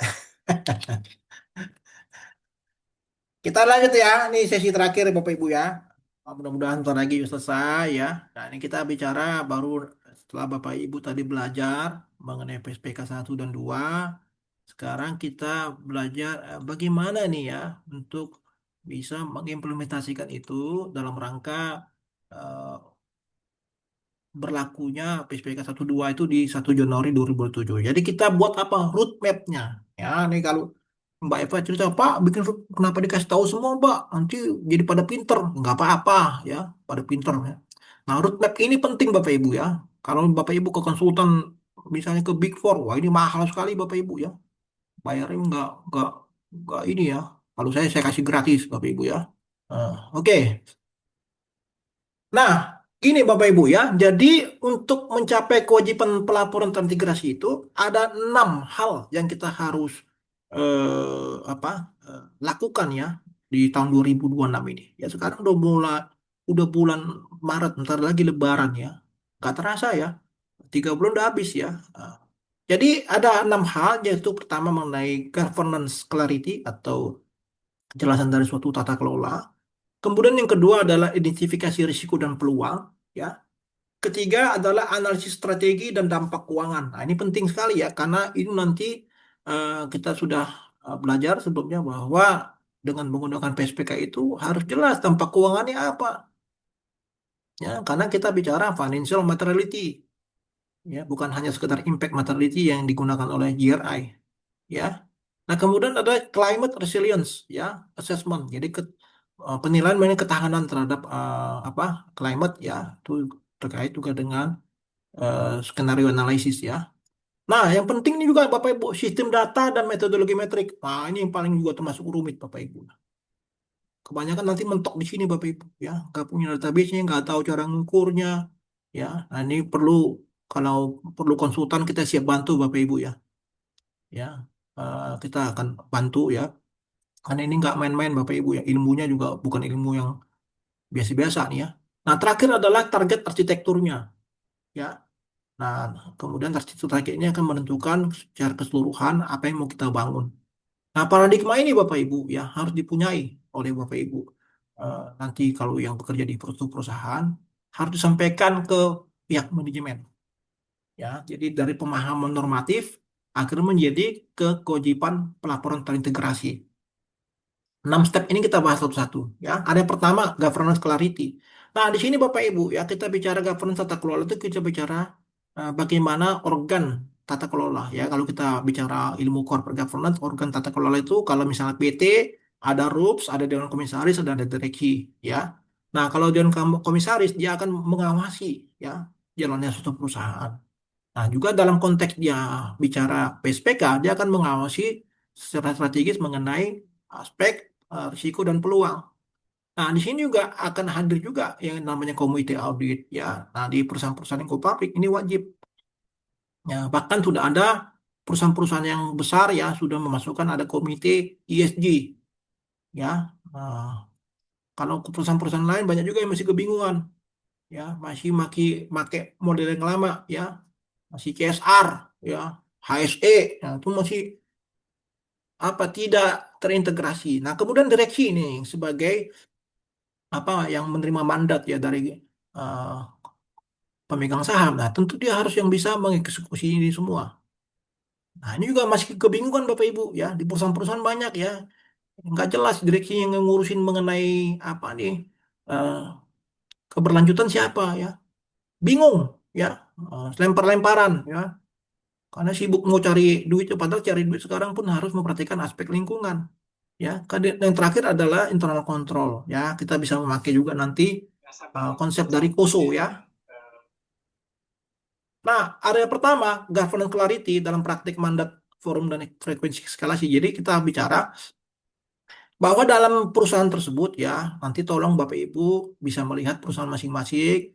Ada nggak secara eksplisit, ya, di dalam misalnya akte tersebut, kemudian atau author of reference, ya, komite-komite yang memang menangani masalah keberlanjutan, ya. Kalau nggak ada, nah, siap-siap untuk diubah, ya, jangan anggap enteng, ya, Bapak Ibu, ya, apalagi kalau perusahaannya sudah go public, ya, atau yang mau go public, ya. Nah, kemudian strategi juga perlu, ya, bagaimana cara mengelola untuk risiko dan peluang tersebut, ya. Dan ini nggak menarik Bapak Ibu, ya.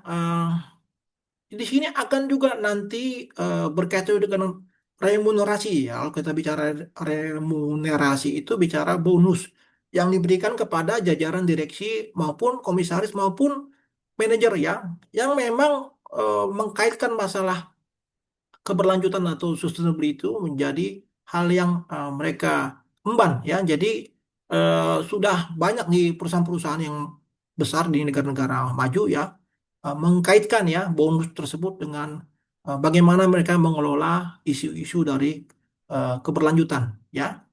Kemudian dari ritme dan eskalasi juga menjadi penting untuk threshold, serta yang terakhir Bapak Ibu, ya, adanya evidence trail, jejak bukti.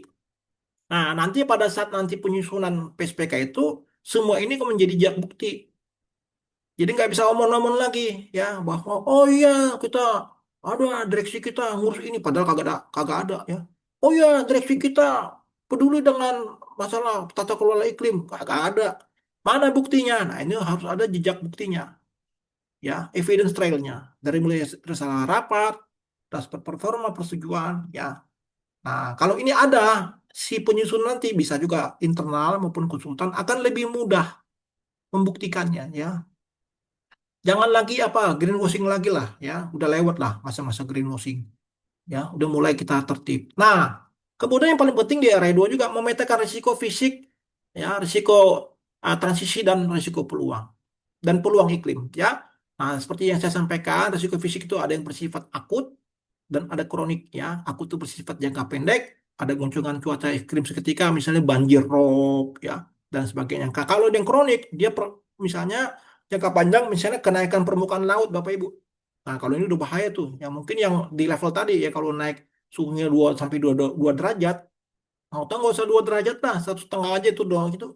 Udah banyak berubah Bapak Ibu ya. Itu kayak Jakarta mungkin di bagian utara tuh udah tenggelam itu ya, bukan nakut-nakutin, memang udah ada penelitian Bapak Ibu, sekarang pun udah banyak yang udah mulai tenggelam di sana ya, di Jakarta Utara, Jakarta Barat ya, siap-siap aja ya, jadi ini nggak main-main Bapak Ibu.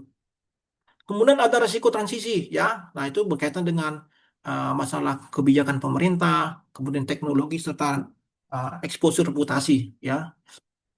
Nah, kita juga bicara ada peluang ya Bapak Ibu ya. Dengan adanya kita bisa memetakan risiko, perusahaan tersebut sudah mulai melakukan strategi bagaimana melakukan efisiensi biaya operasional. Contoh ya, misalnya kayak di perusahaan pertambangan Bapak Ibu ya, itu kan pemakaian solarnya sangat-sangat besar. Nah, rupanya ada teknik juga sekarang ini bagaimana mereka bisa meminimalkan karbon tersebut. Misalnya kalau dia berhenti apa alat-alat berat itu lebih dari 5 menit, dia harus matikan. Cara yang sangat sederhana tetapi sangat efisien ya. Nanti ujung-ujungnya akan mengurangi pajak karbonnya. Ya kalau ke depan pajak karbon itu berlaku, wah, itu dihitung semua Bapak Ibu. Ya. Jadi efisiensi itu tidak harus yang rumit, canggih-canggih menggunakan komputerisasi yang rumit-rumit, tidak. Cara yang sederhana pun bisa mereduksi biaya maupun mereduksi kewajiban. Tentu dengan catatan setiap bisnis berbeda-beda ya. Kemudian ada pengembangan produk ya, akses pasar modal dan sebagainya. Nah, ini menarik Bapak Ibu ya. Kalau kita bicara mengenai pemetaan risiko, ya standarisasi itu kita menggunakan heat map ya. Bapak Ibu mungkin ada yang belajar manajemen risiko ya, yang pakai warna biru, merah, kuning, hijau ya, gitu ya. Nah sekarang nggak ke situ lagi, udah 3 dimensi Bapak Ibu. Ya, jadi pakai risk map itu bisa menggunakan horizonnya waktu, kemudian proximitas rantai nilai terkait dengan skop 3 serta materialitas finansial. Nah, jadi pengukurannya mesti 3 dimensi nih, Bapak Ibu. Baru cakep ya. Kalau orang Betawi bilang cakep ya. Baru mantap ya. Kalau cuma pakai model heat map yang kuning hijau itu udah basi, Bapak Ibu. Nah, ini yang kita harus lihat ada horizon waktunya gimana, materialitas finansialnya dan proximitas. Tentu berdasarkan apa yang sudah saya sampaikan yang sebelumnya. Ya, kalau horizon waktu berkaitan dengan jangka pendek, menengah dan panjang, aspek materialitas juga penting ya. Kemudian rantai nilai juga penting. Nah, kalau ini bisa kita petakan akan menjadi hal yang baik. Nah, baru area 3 ya, masuk ke strategi dan model bisnis ya. Jadi kita bicara ada transmisi dampak. Kita tahu namanya risiko itulah dampak kali peluang ya. Itu ilmu basicnya ya. Dampaknya apa dulu ya? Peluangnya apa yang bakal terjadi? Nah, kemudian akan timbul nanti ke efek rantai nilai dan keputusan. Ya, baru nanti ada rencana transisinya bagaimana ke depan. Setelah kita tahu ya. Jadi model bisnis itu juga mengantisipasi adanya dari uh, risiko dan peluang yang ada. Nah, yang penting ya Bapak Ibu, di sini PSPK, karena ini adalah digawangi oleh CFRS yang sebelumnya dia menggunakan IASB ya, yang mengeluarkan produk-produk ya. Kita Indonesia mengadopsi juga dengan namanya PSAK. Nah, kemudian IFRS itu dengan ISSB itu mengeluarkan uh, produk IFRS 1, IFRS 2. Nah, nanti kalau sudah dijalankan itu, karena nanti jadi satu kesatuan di laporan keuangan, nah ini akan dibunyikan. Dampaknya apa? Nah, ini ya. Ya, jadi secara apa dibunyikan? Tentu akan ada minimal disclosure-nya ya, dan penghitungannya. Ya, misalnya ada posisi keuangan racanya Bapak Ibu ya, ada dampaknya kepada value aset, ada kepada penurunan nilai atau impairment. Harus di apa? Dibunyikan nanti di impairment-nya. Bahwa setelah berdasarkan misalnya kita asesmen berdasarkan risiko dan peluang, kita ternyata harus melakukan penurunan nilai terhadap misalnya aset-aset karena adanya masalah risiko secara fisik. Begitu, contohnya begitu ya. Nah, kemudian juga ada relokasi belanja modal. Misalnya kita mau melakukan suatu antisipasi terhadap risiko transisi, ya. Kemudian ada kinerja keuangan laporan juga, ya, misalnya kontraksi ekspansi bisnis, ya, kemudian restructuring dan lain sebagainya. Nah, ini ujung-ujungnya akan berpengaruh kepada arus kas. Ya, arus kas itu aku lakukan misalnya kebutuhan likuiditas untuk investasi baru, restructuring dan lain sebagainya. Nah, ini penting Bapak Ibu ya. Nah, ini contoh PSAK ini contoh Bapak Ibu ya. Nah, ini cukup rumit nih nantinya. Nah, jadi setelah kita yakin bahwa PSPK itu ada dampak keuangannya, kita harus bunyikan. Nanti Bapak Ibu ya, tolong yang di sini mungkin auditor atau Bapak Ibu nanti yang apa sudah harus tahun 2007 wajib ya dengan menggunakan PSPK ini udah mulai mengantisipasi ya.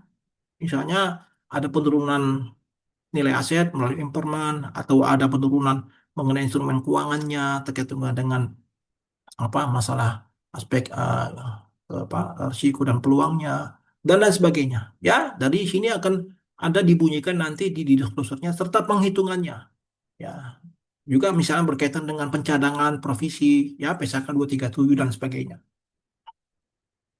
Nah, ini akan membuat suatu adanya apa linkage ya adanya keterhubungan ya antara disclosure dengan laporan keuangan. Jadi kita harus membangun arsitektur yang baru ya yang berkaitan dengan risiko, strategi serta ARM, kemudian geometrik dan targetnya dan akan ujung-ujungnya kepada data keuangan.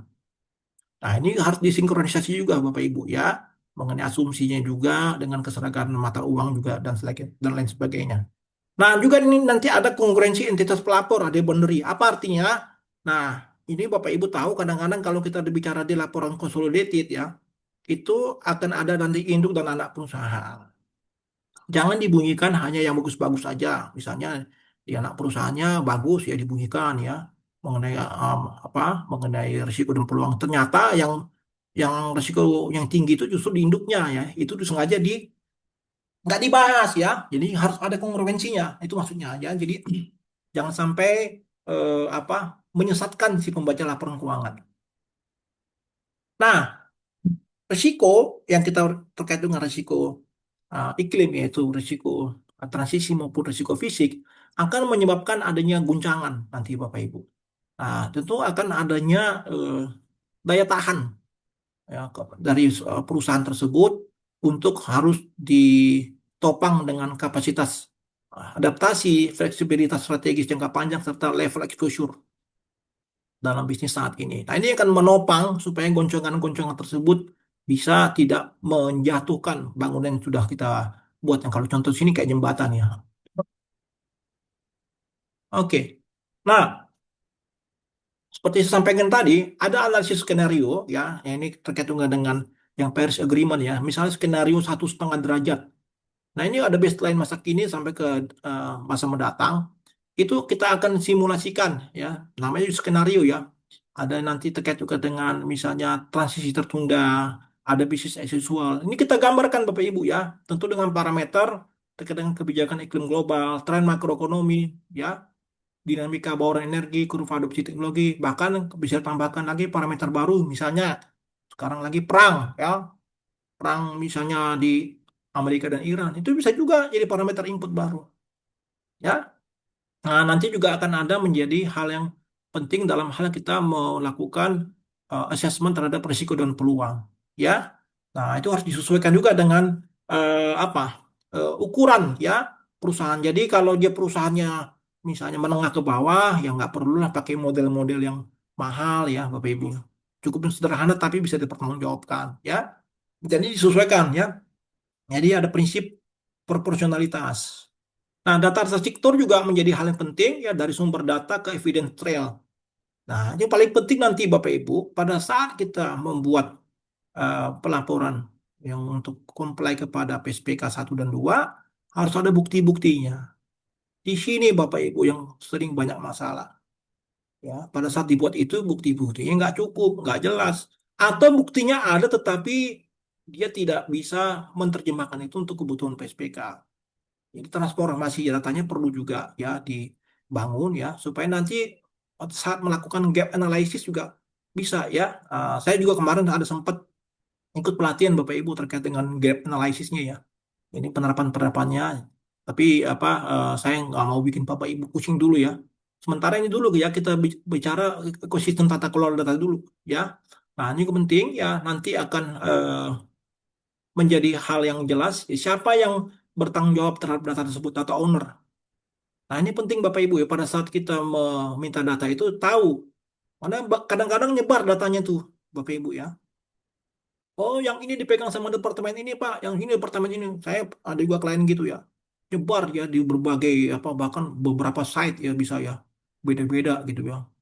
Nah, ini kita harus atur dari sekarang ya. Ada pemetaan arsitektur juga harus jelas. Nah, mekanika pelaporan juga harus jelas ya. Jadi boundary filternya itu anak perusahaan, perusahaan juga harus jelas. Kemudian validasi dan internal control ya juga harus jelas juga. Nah, kemudian kalau kita bicara area yang kelima, itu ada metrik iklim, ya boundary scope 1, 2, 3. Jadi ini harus jelas, aset yang rentan, ya, carbon price serta remunerasi menjadi ukuran-ukuran yang penting. Ya, jadi kita nanti bicara scope 1, 2, 3, kita harus mengkaitkan juga dengan boundary juga dan juga aset yang rentan juga. Nah, penilaian kerentan itu juga tentu sesuai dengan cakupannya cukup yang terkait dengan risiko fisik dan risiko transisi saja. Ya, nggak usah yang dibikin yang risiko-risiko lain Bapak Ibu. Ya, ini cukup baik ya. PSPK ini hanya mengakui adanya dua hal ini ya risikonya. Risiko fisik dan transisi ya. Nggak perlu cari-cari risiko-risiko di karang-karang, nggak perlu ya. Kemudian dari metrik strategis finansial juga perlu. Nah, tantangan kelima mengenai implementasi data. Juga ini paling penting seperti saya sampaikan, data tersebut apalagi kalau sudah kita menggunakan skop 3 yaitu rantai pasok, nah itu bukan hanya internal Bapak Ibu ya, Bapak Ibu secara eksternal pun harus ada komunikasi misalnya kepada para vendor ya untuk memetakan bagaimana nanti pengukuran skop 3 itu bisa dilakukan dengan baik. Dan pada akhirnya harus disinkronisasi dan didokumentasikan dengan baik. Nah, target keenam, target arsitektur, target yang dapat ditelusuri ya, tentu kita akan melihat bahwa adanya transparansi dari tahun dasar dan kemudian adanya milestone juga ya, sehingga nanti target akhirnya bisa jelas terkait juga dengan bagaimana nanti melakukan offset, jenis kreditnya, basis project dan prinsip dampak. Nah, ini juga nanti kita bicara ada kesesuaian makro dan tata kelola target. Nah, yang menarik Bapak Ibu ya, ini dunia masih terus berjalan. Nanti akan ada terus mungkin pada perubahan pengaruh perjanjian iklim. Misalnya ya, dulu masih ada Paris Agreement, nanti bisa juga di tengah jalan ini berubah lagi, ada lagi. Ya, apalagi situasi sekarang lagi kaos begini ya. Tentu negara-negara yang lain juga kepengen supaya nanti mungkin mudah-mudahan perang selesai cepat ya. Nanti mereka akan bikin perjanjian baru. Karena iklimnya lagi rusak nih. Kalau udah perang gini kacau banget tuh. Ya, udah kacau tuh ya situasi iklim juga. Oke, saya pikir itu dulu ya, Bapak Ibu. eh saya buka sesi tanya jawab. Silahkan waktunya ada. Mudah-mudahan Bapak Ibu ada yang melihat hal ini menjadi bermanfaat ya untuk kebaikan kita semua. Silakan Mbak Eva, saya kembalikan kepada ini Mbak Eva. Oke, terima kasih Pak Martua. Pak Martua, kebetulan tadi ada yang bertanya Bapak terkait PSPK ini sangat menarik. Untuk share screen-nya apakah sudah terlihat Bapak Ibu? Kok hitam ya? Iya, sebentar. Kenapa hitam tuh? Gak bisa Oke, baca saya. oke sebentar Pak. Hmm. Oke, sembari menunggu mungkin Bapak Ibu kalau misalnya yang mau bertanya dipersilakan ya Bapak Ibu.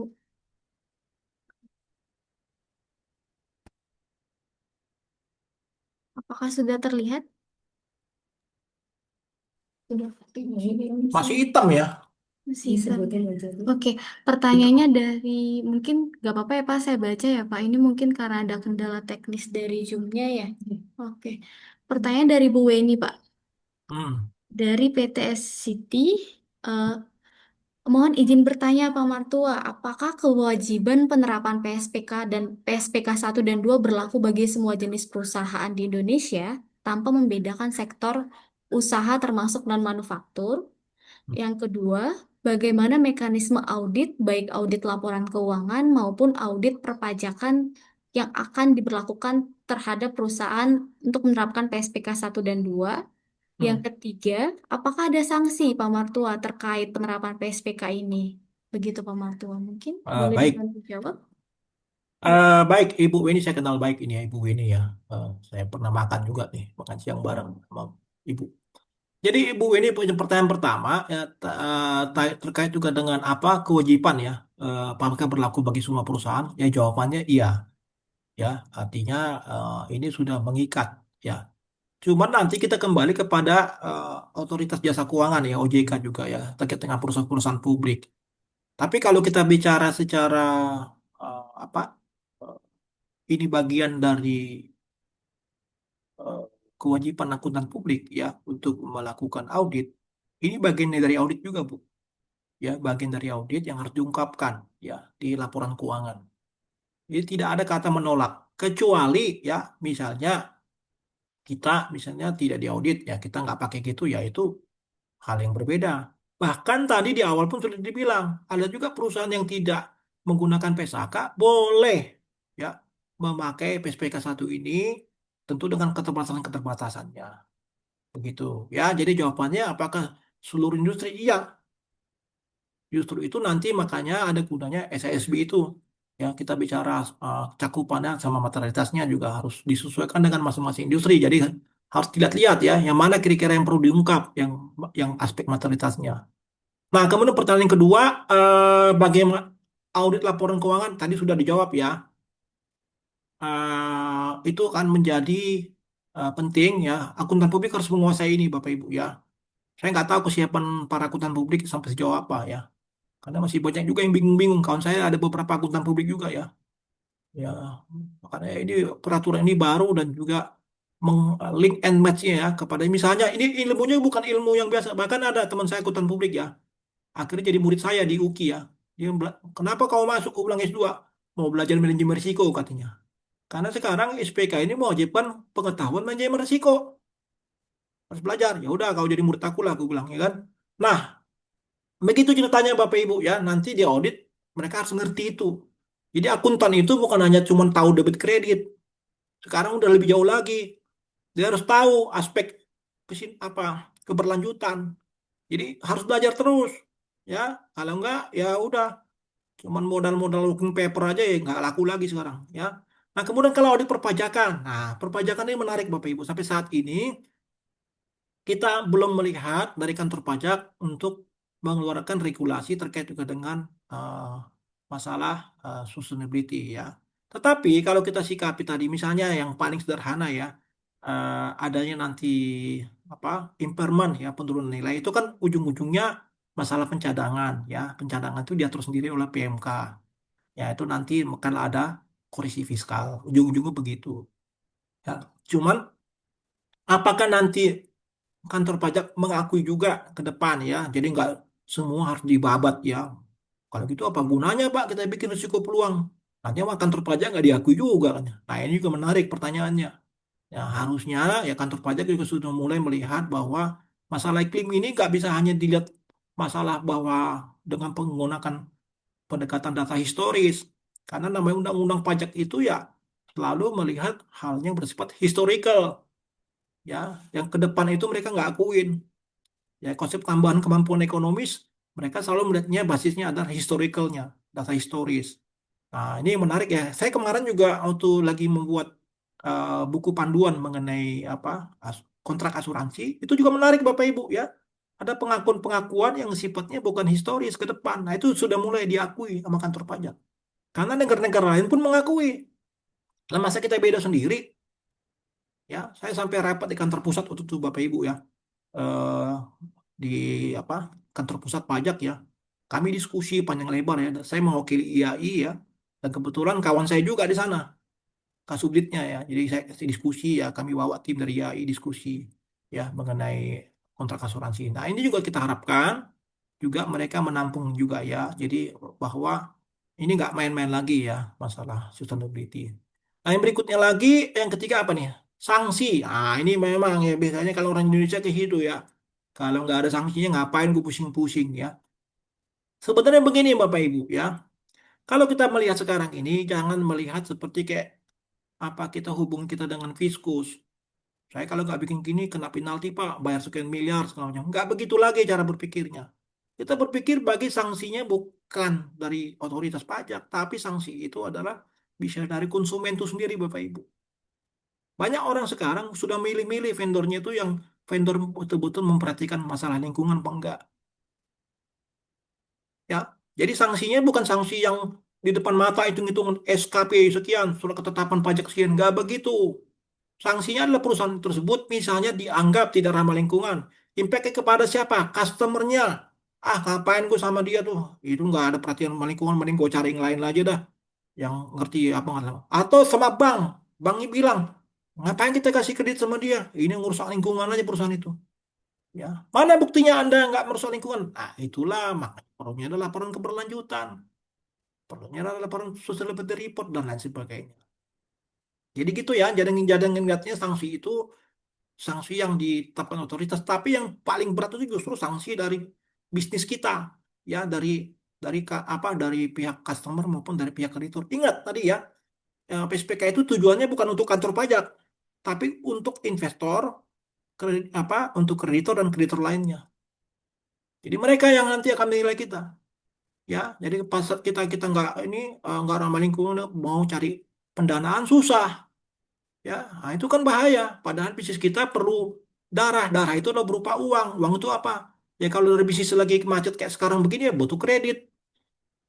Nah, begitu kredit tanya banknya, kamu gimana soal lingkungan?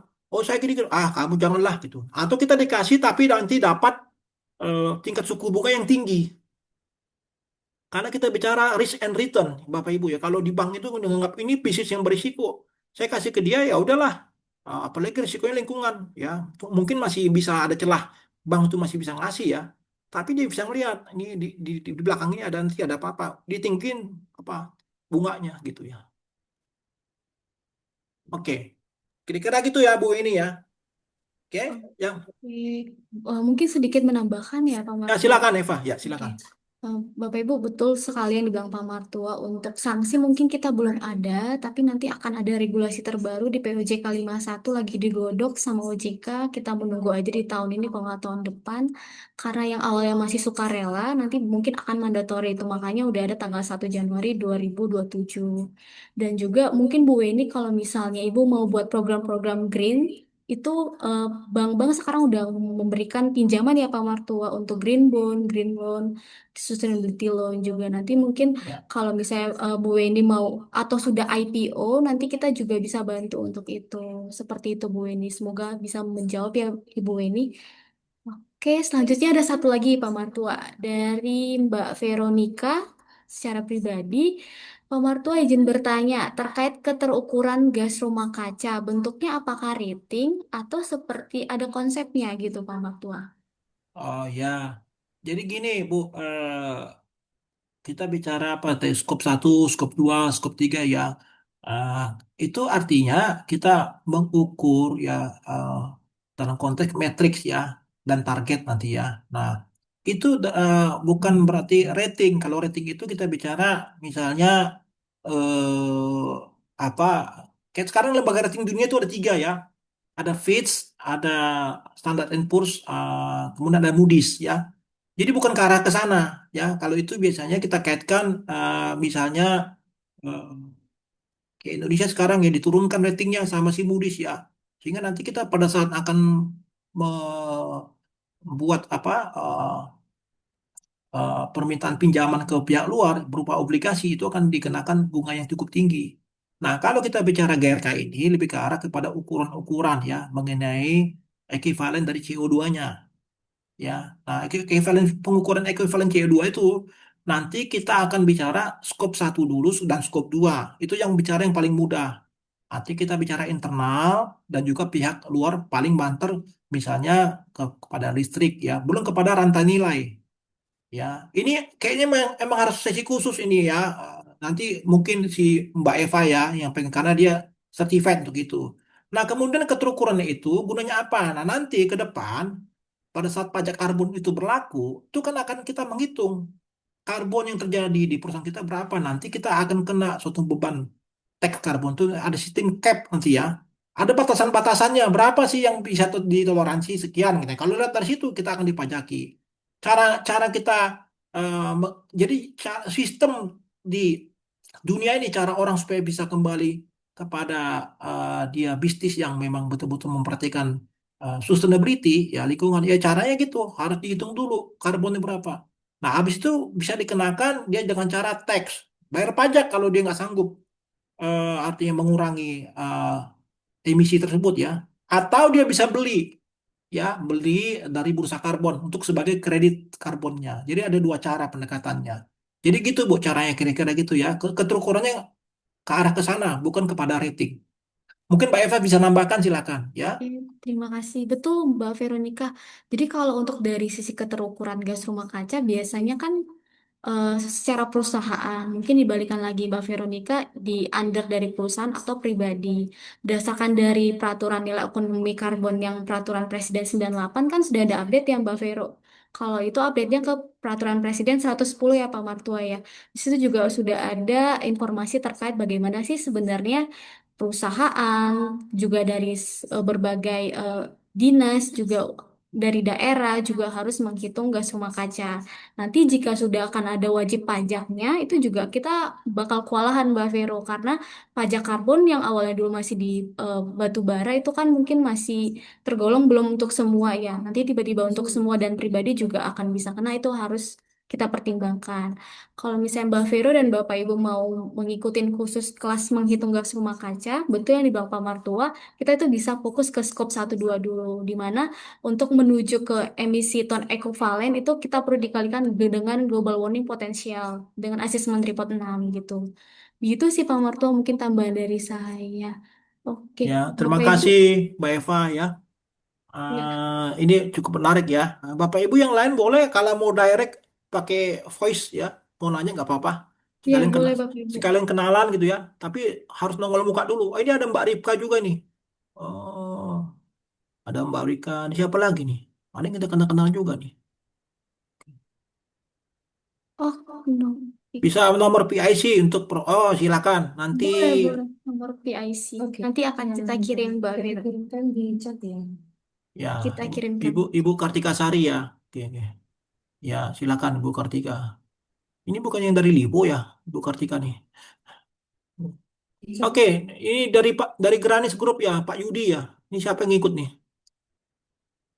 Bukan ya? Ya, bukan Pak Yudi ya. Siapa ya? Namanya nggak ada ya. Oke, silakan yang lain-lain kalau ada yang mau nanya ya.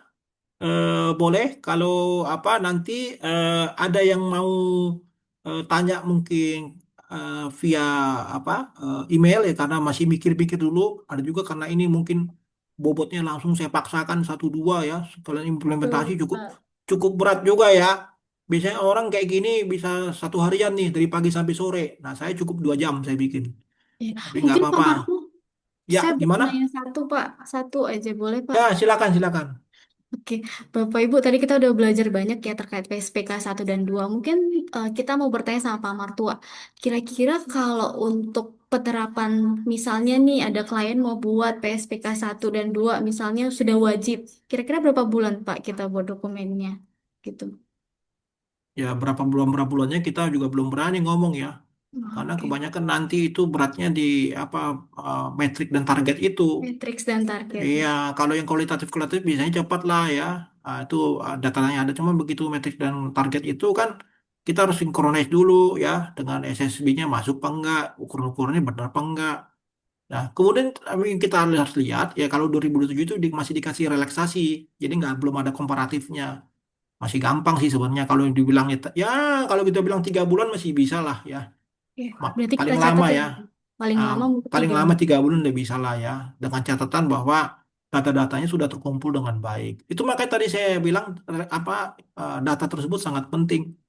Arsitekturnya mesti dibenerin dari sekarang ya. Jadi banyak PR-nya Bapak Ibu ya, dari mulai tadi dari clarity governance-nya ya.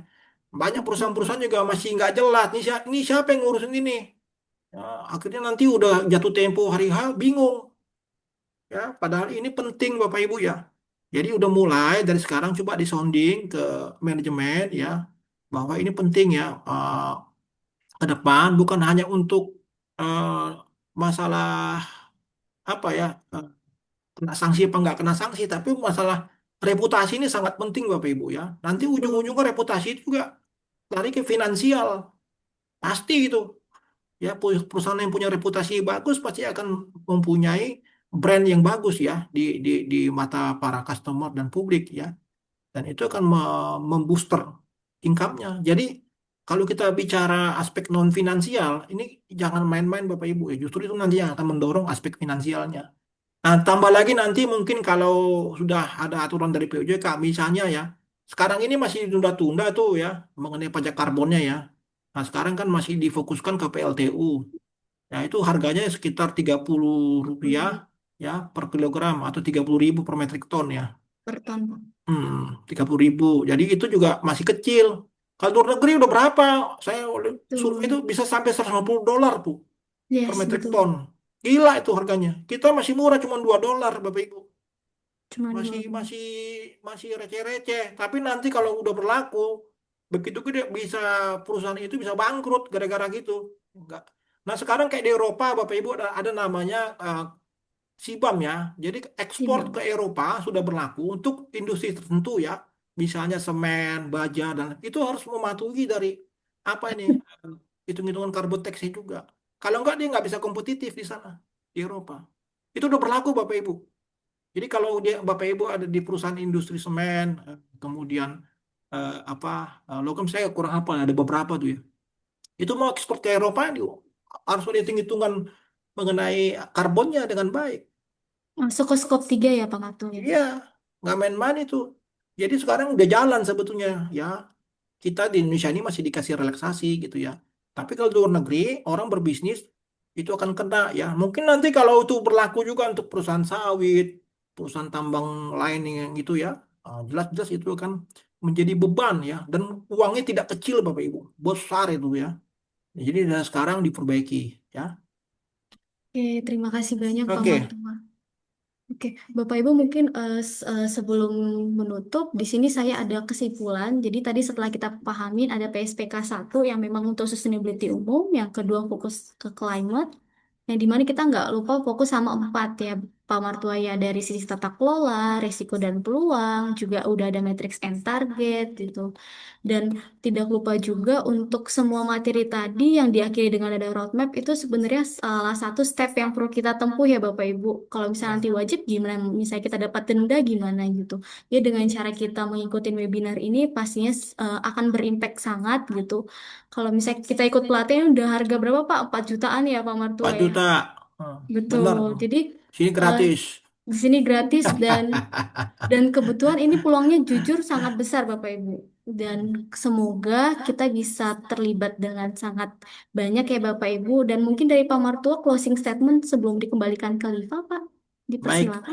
terima kasih untuk tim saya yang bantu dari mulai Mbak Eca, Mbak Liva, Mas Naufal, ya, terlebih-lebih Mbak Eva yang kita setiap bulan Bapak Ibu ya membuat webinar ya. Jadi memang menyiapkan juga tidak mudah ya, karena kami di sini juga sambil bekerja juga sambil juga membuat webinar tentu juga bukan hal yang mudah. Tetapi saya percaya hal yang baik kita tanam hari ini akan menjadi hal yang bagus ya. Istilahnya kita menanam ya kan nanti akan menuai hal yang baik. Ya, tentu kita harapkan juga Bapak Ibu ada pencerahan hari ini dari yang saya sampaikan sehingga ilmu yang saya sampaikan ini bisa nanti bermanfaat ya bagi Bapak Ibu semua dan terutama untuk Bapak Ibu yang bekerja ya tentu harus dikomunikasikan ya kepada jajaran manajemennya ya hal-hal yang harus disampaikan. Dan kalau nanti Bapak Ibu ada merasa kekurangan pengetahuan ya untuk diskusi dengan manajemen ya kami akan siap bantu ya.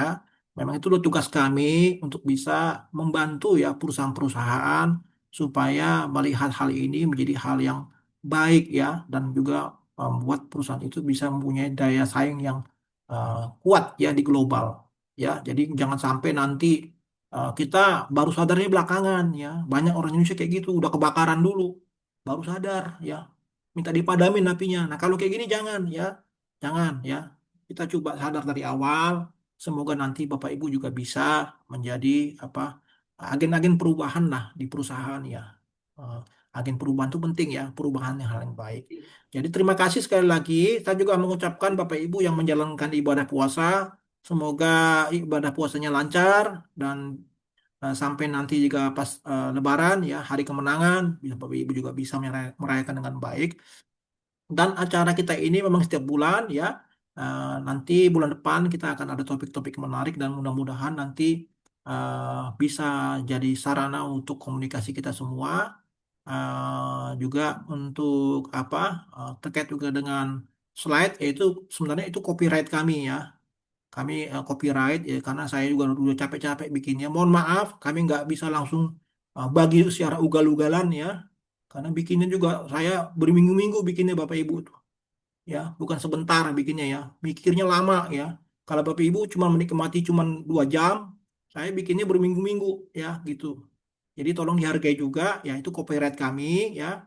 Nanti kalau Bapak Ibu ada yang kepengen memang intensif mau ketemu langsung, kita akan langsung ke tempat Bapak Ibu di mana perusahaan yang berada.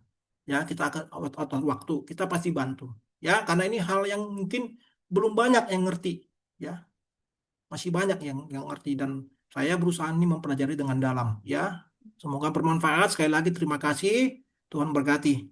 Ya. Ya, terima kasih banyak Pak Martua, Bapak Ibu. Saya juga selaku moderator, Evana Pasaribu, pamit undur diri dalam webinar ini. Dan nanti akan dikembalikan kembali, Pak. Pesannya juga sama, Bapak Ibu. Semoga dalam menjalankan ibadah puasa ini kita bisa mendapatkan impact dari materi hari ini.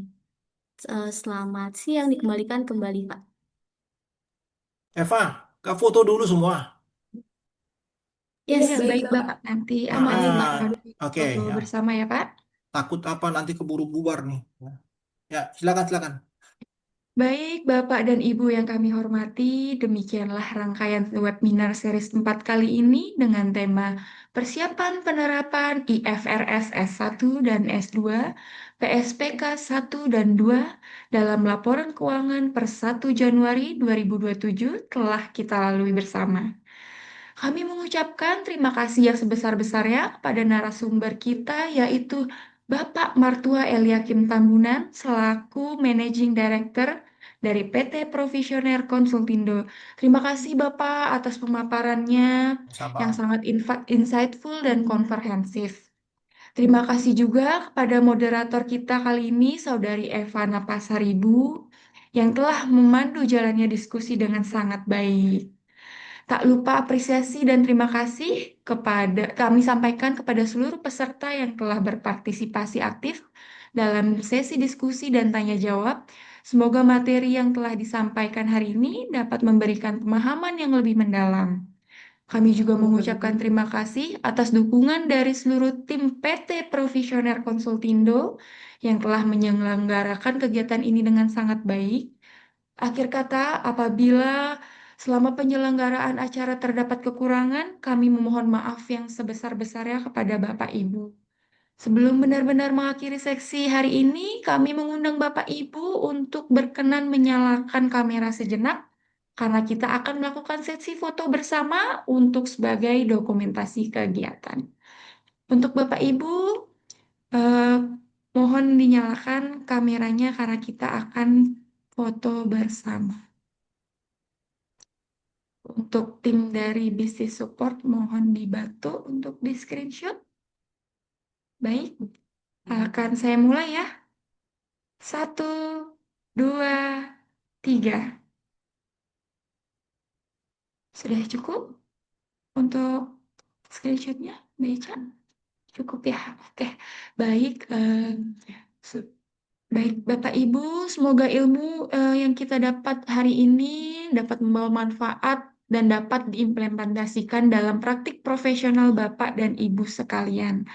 Sebelum mengakhiri kata, saya mengucapkan minal aidin wal faizin, mohon maaf lahir dan batin untuk menyambut Idul Fitri kita kali ini.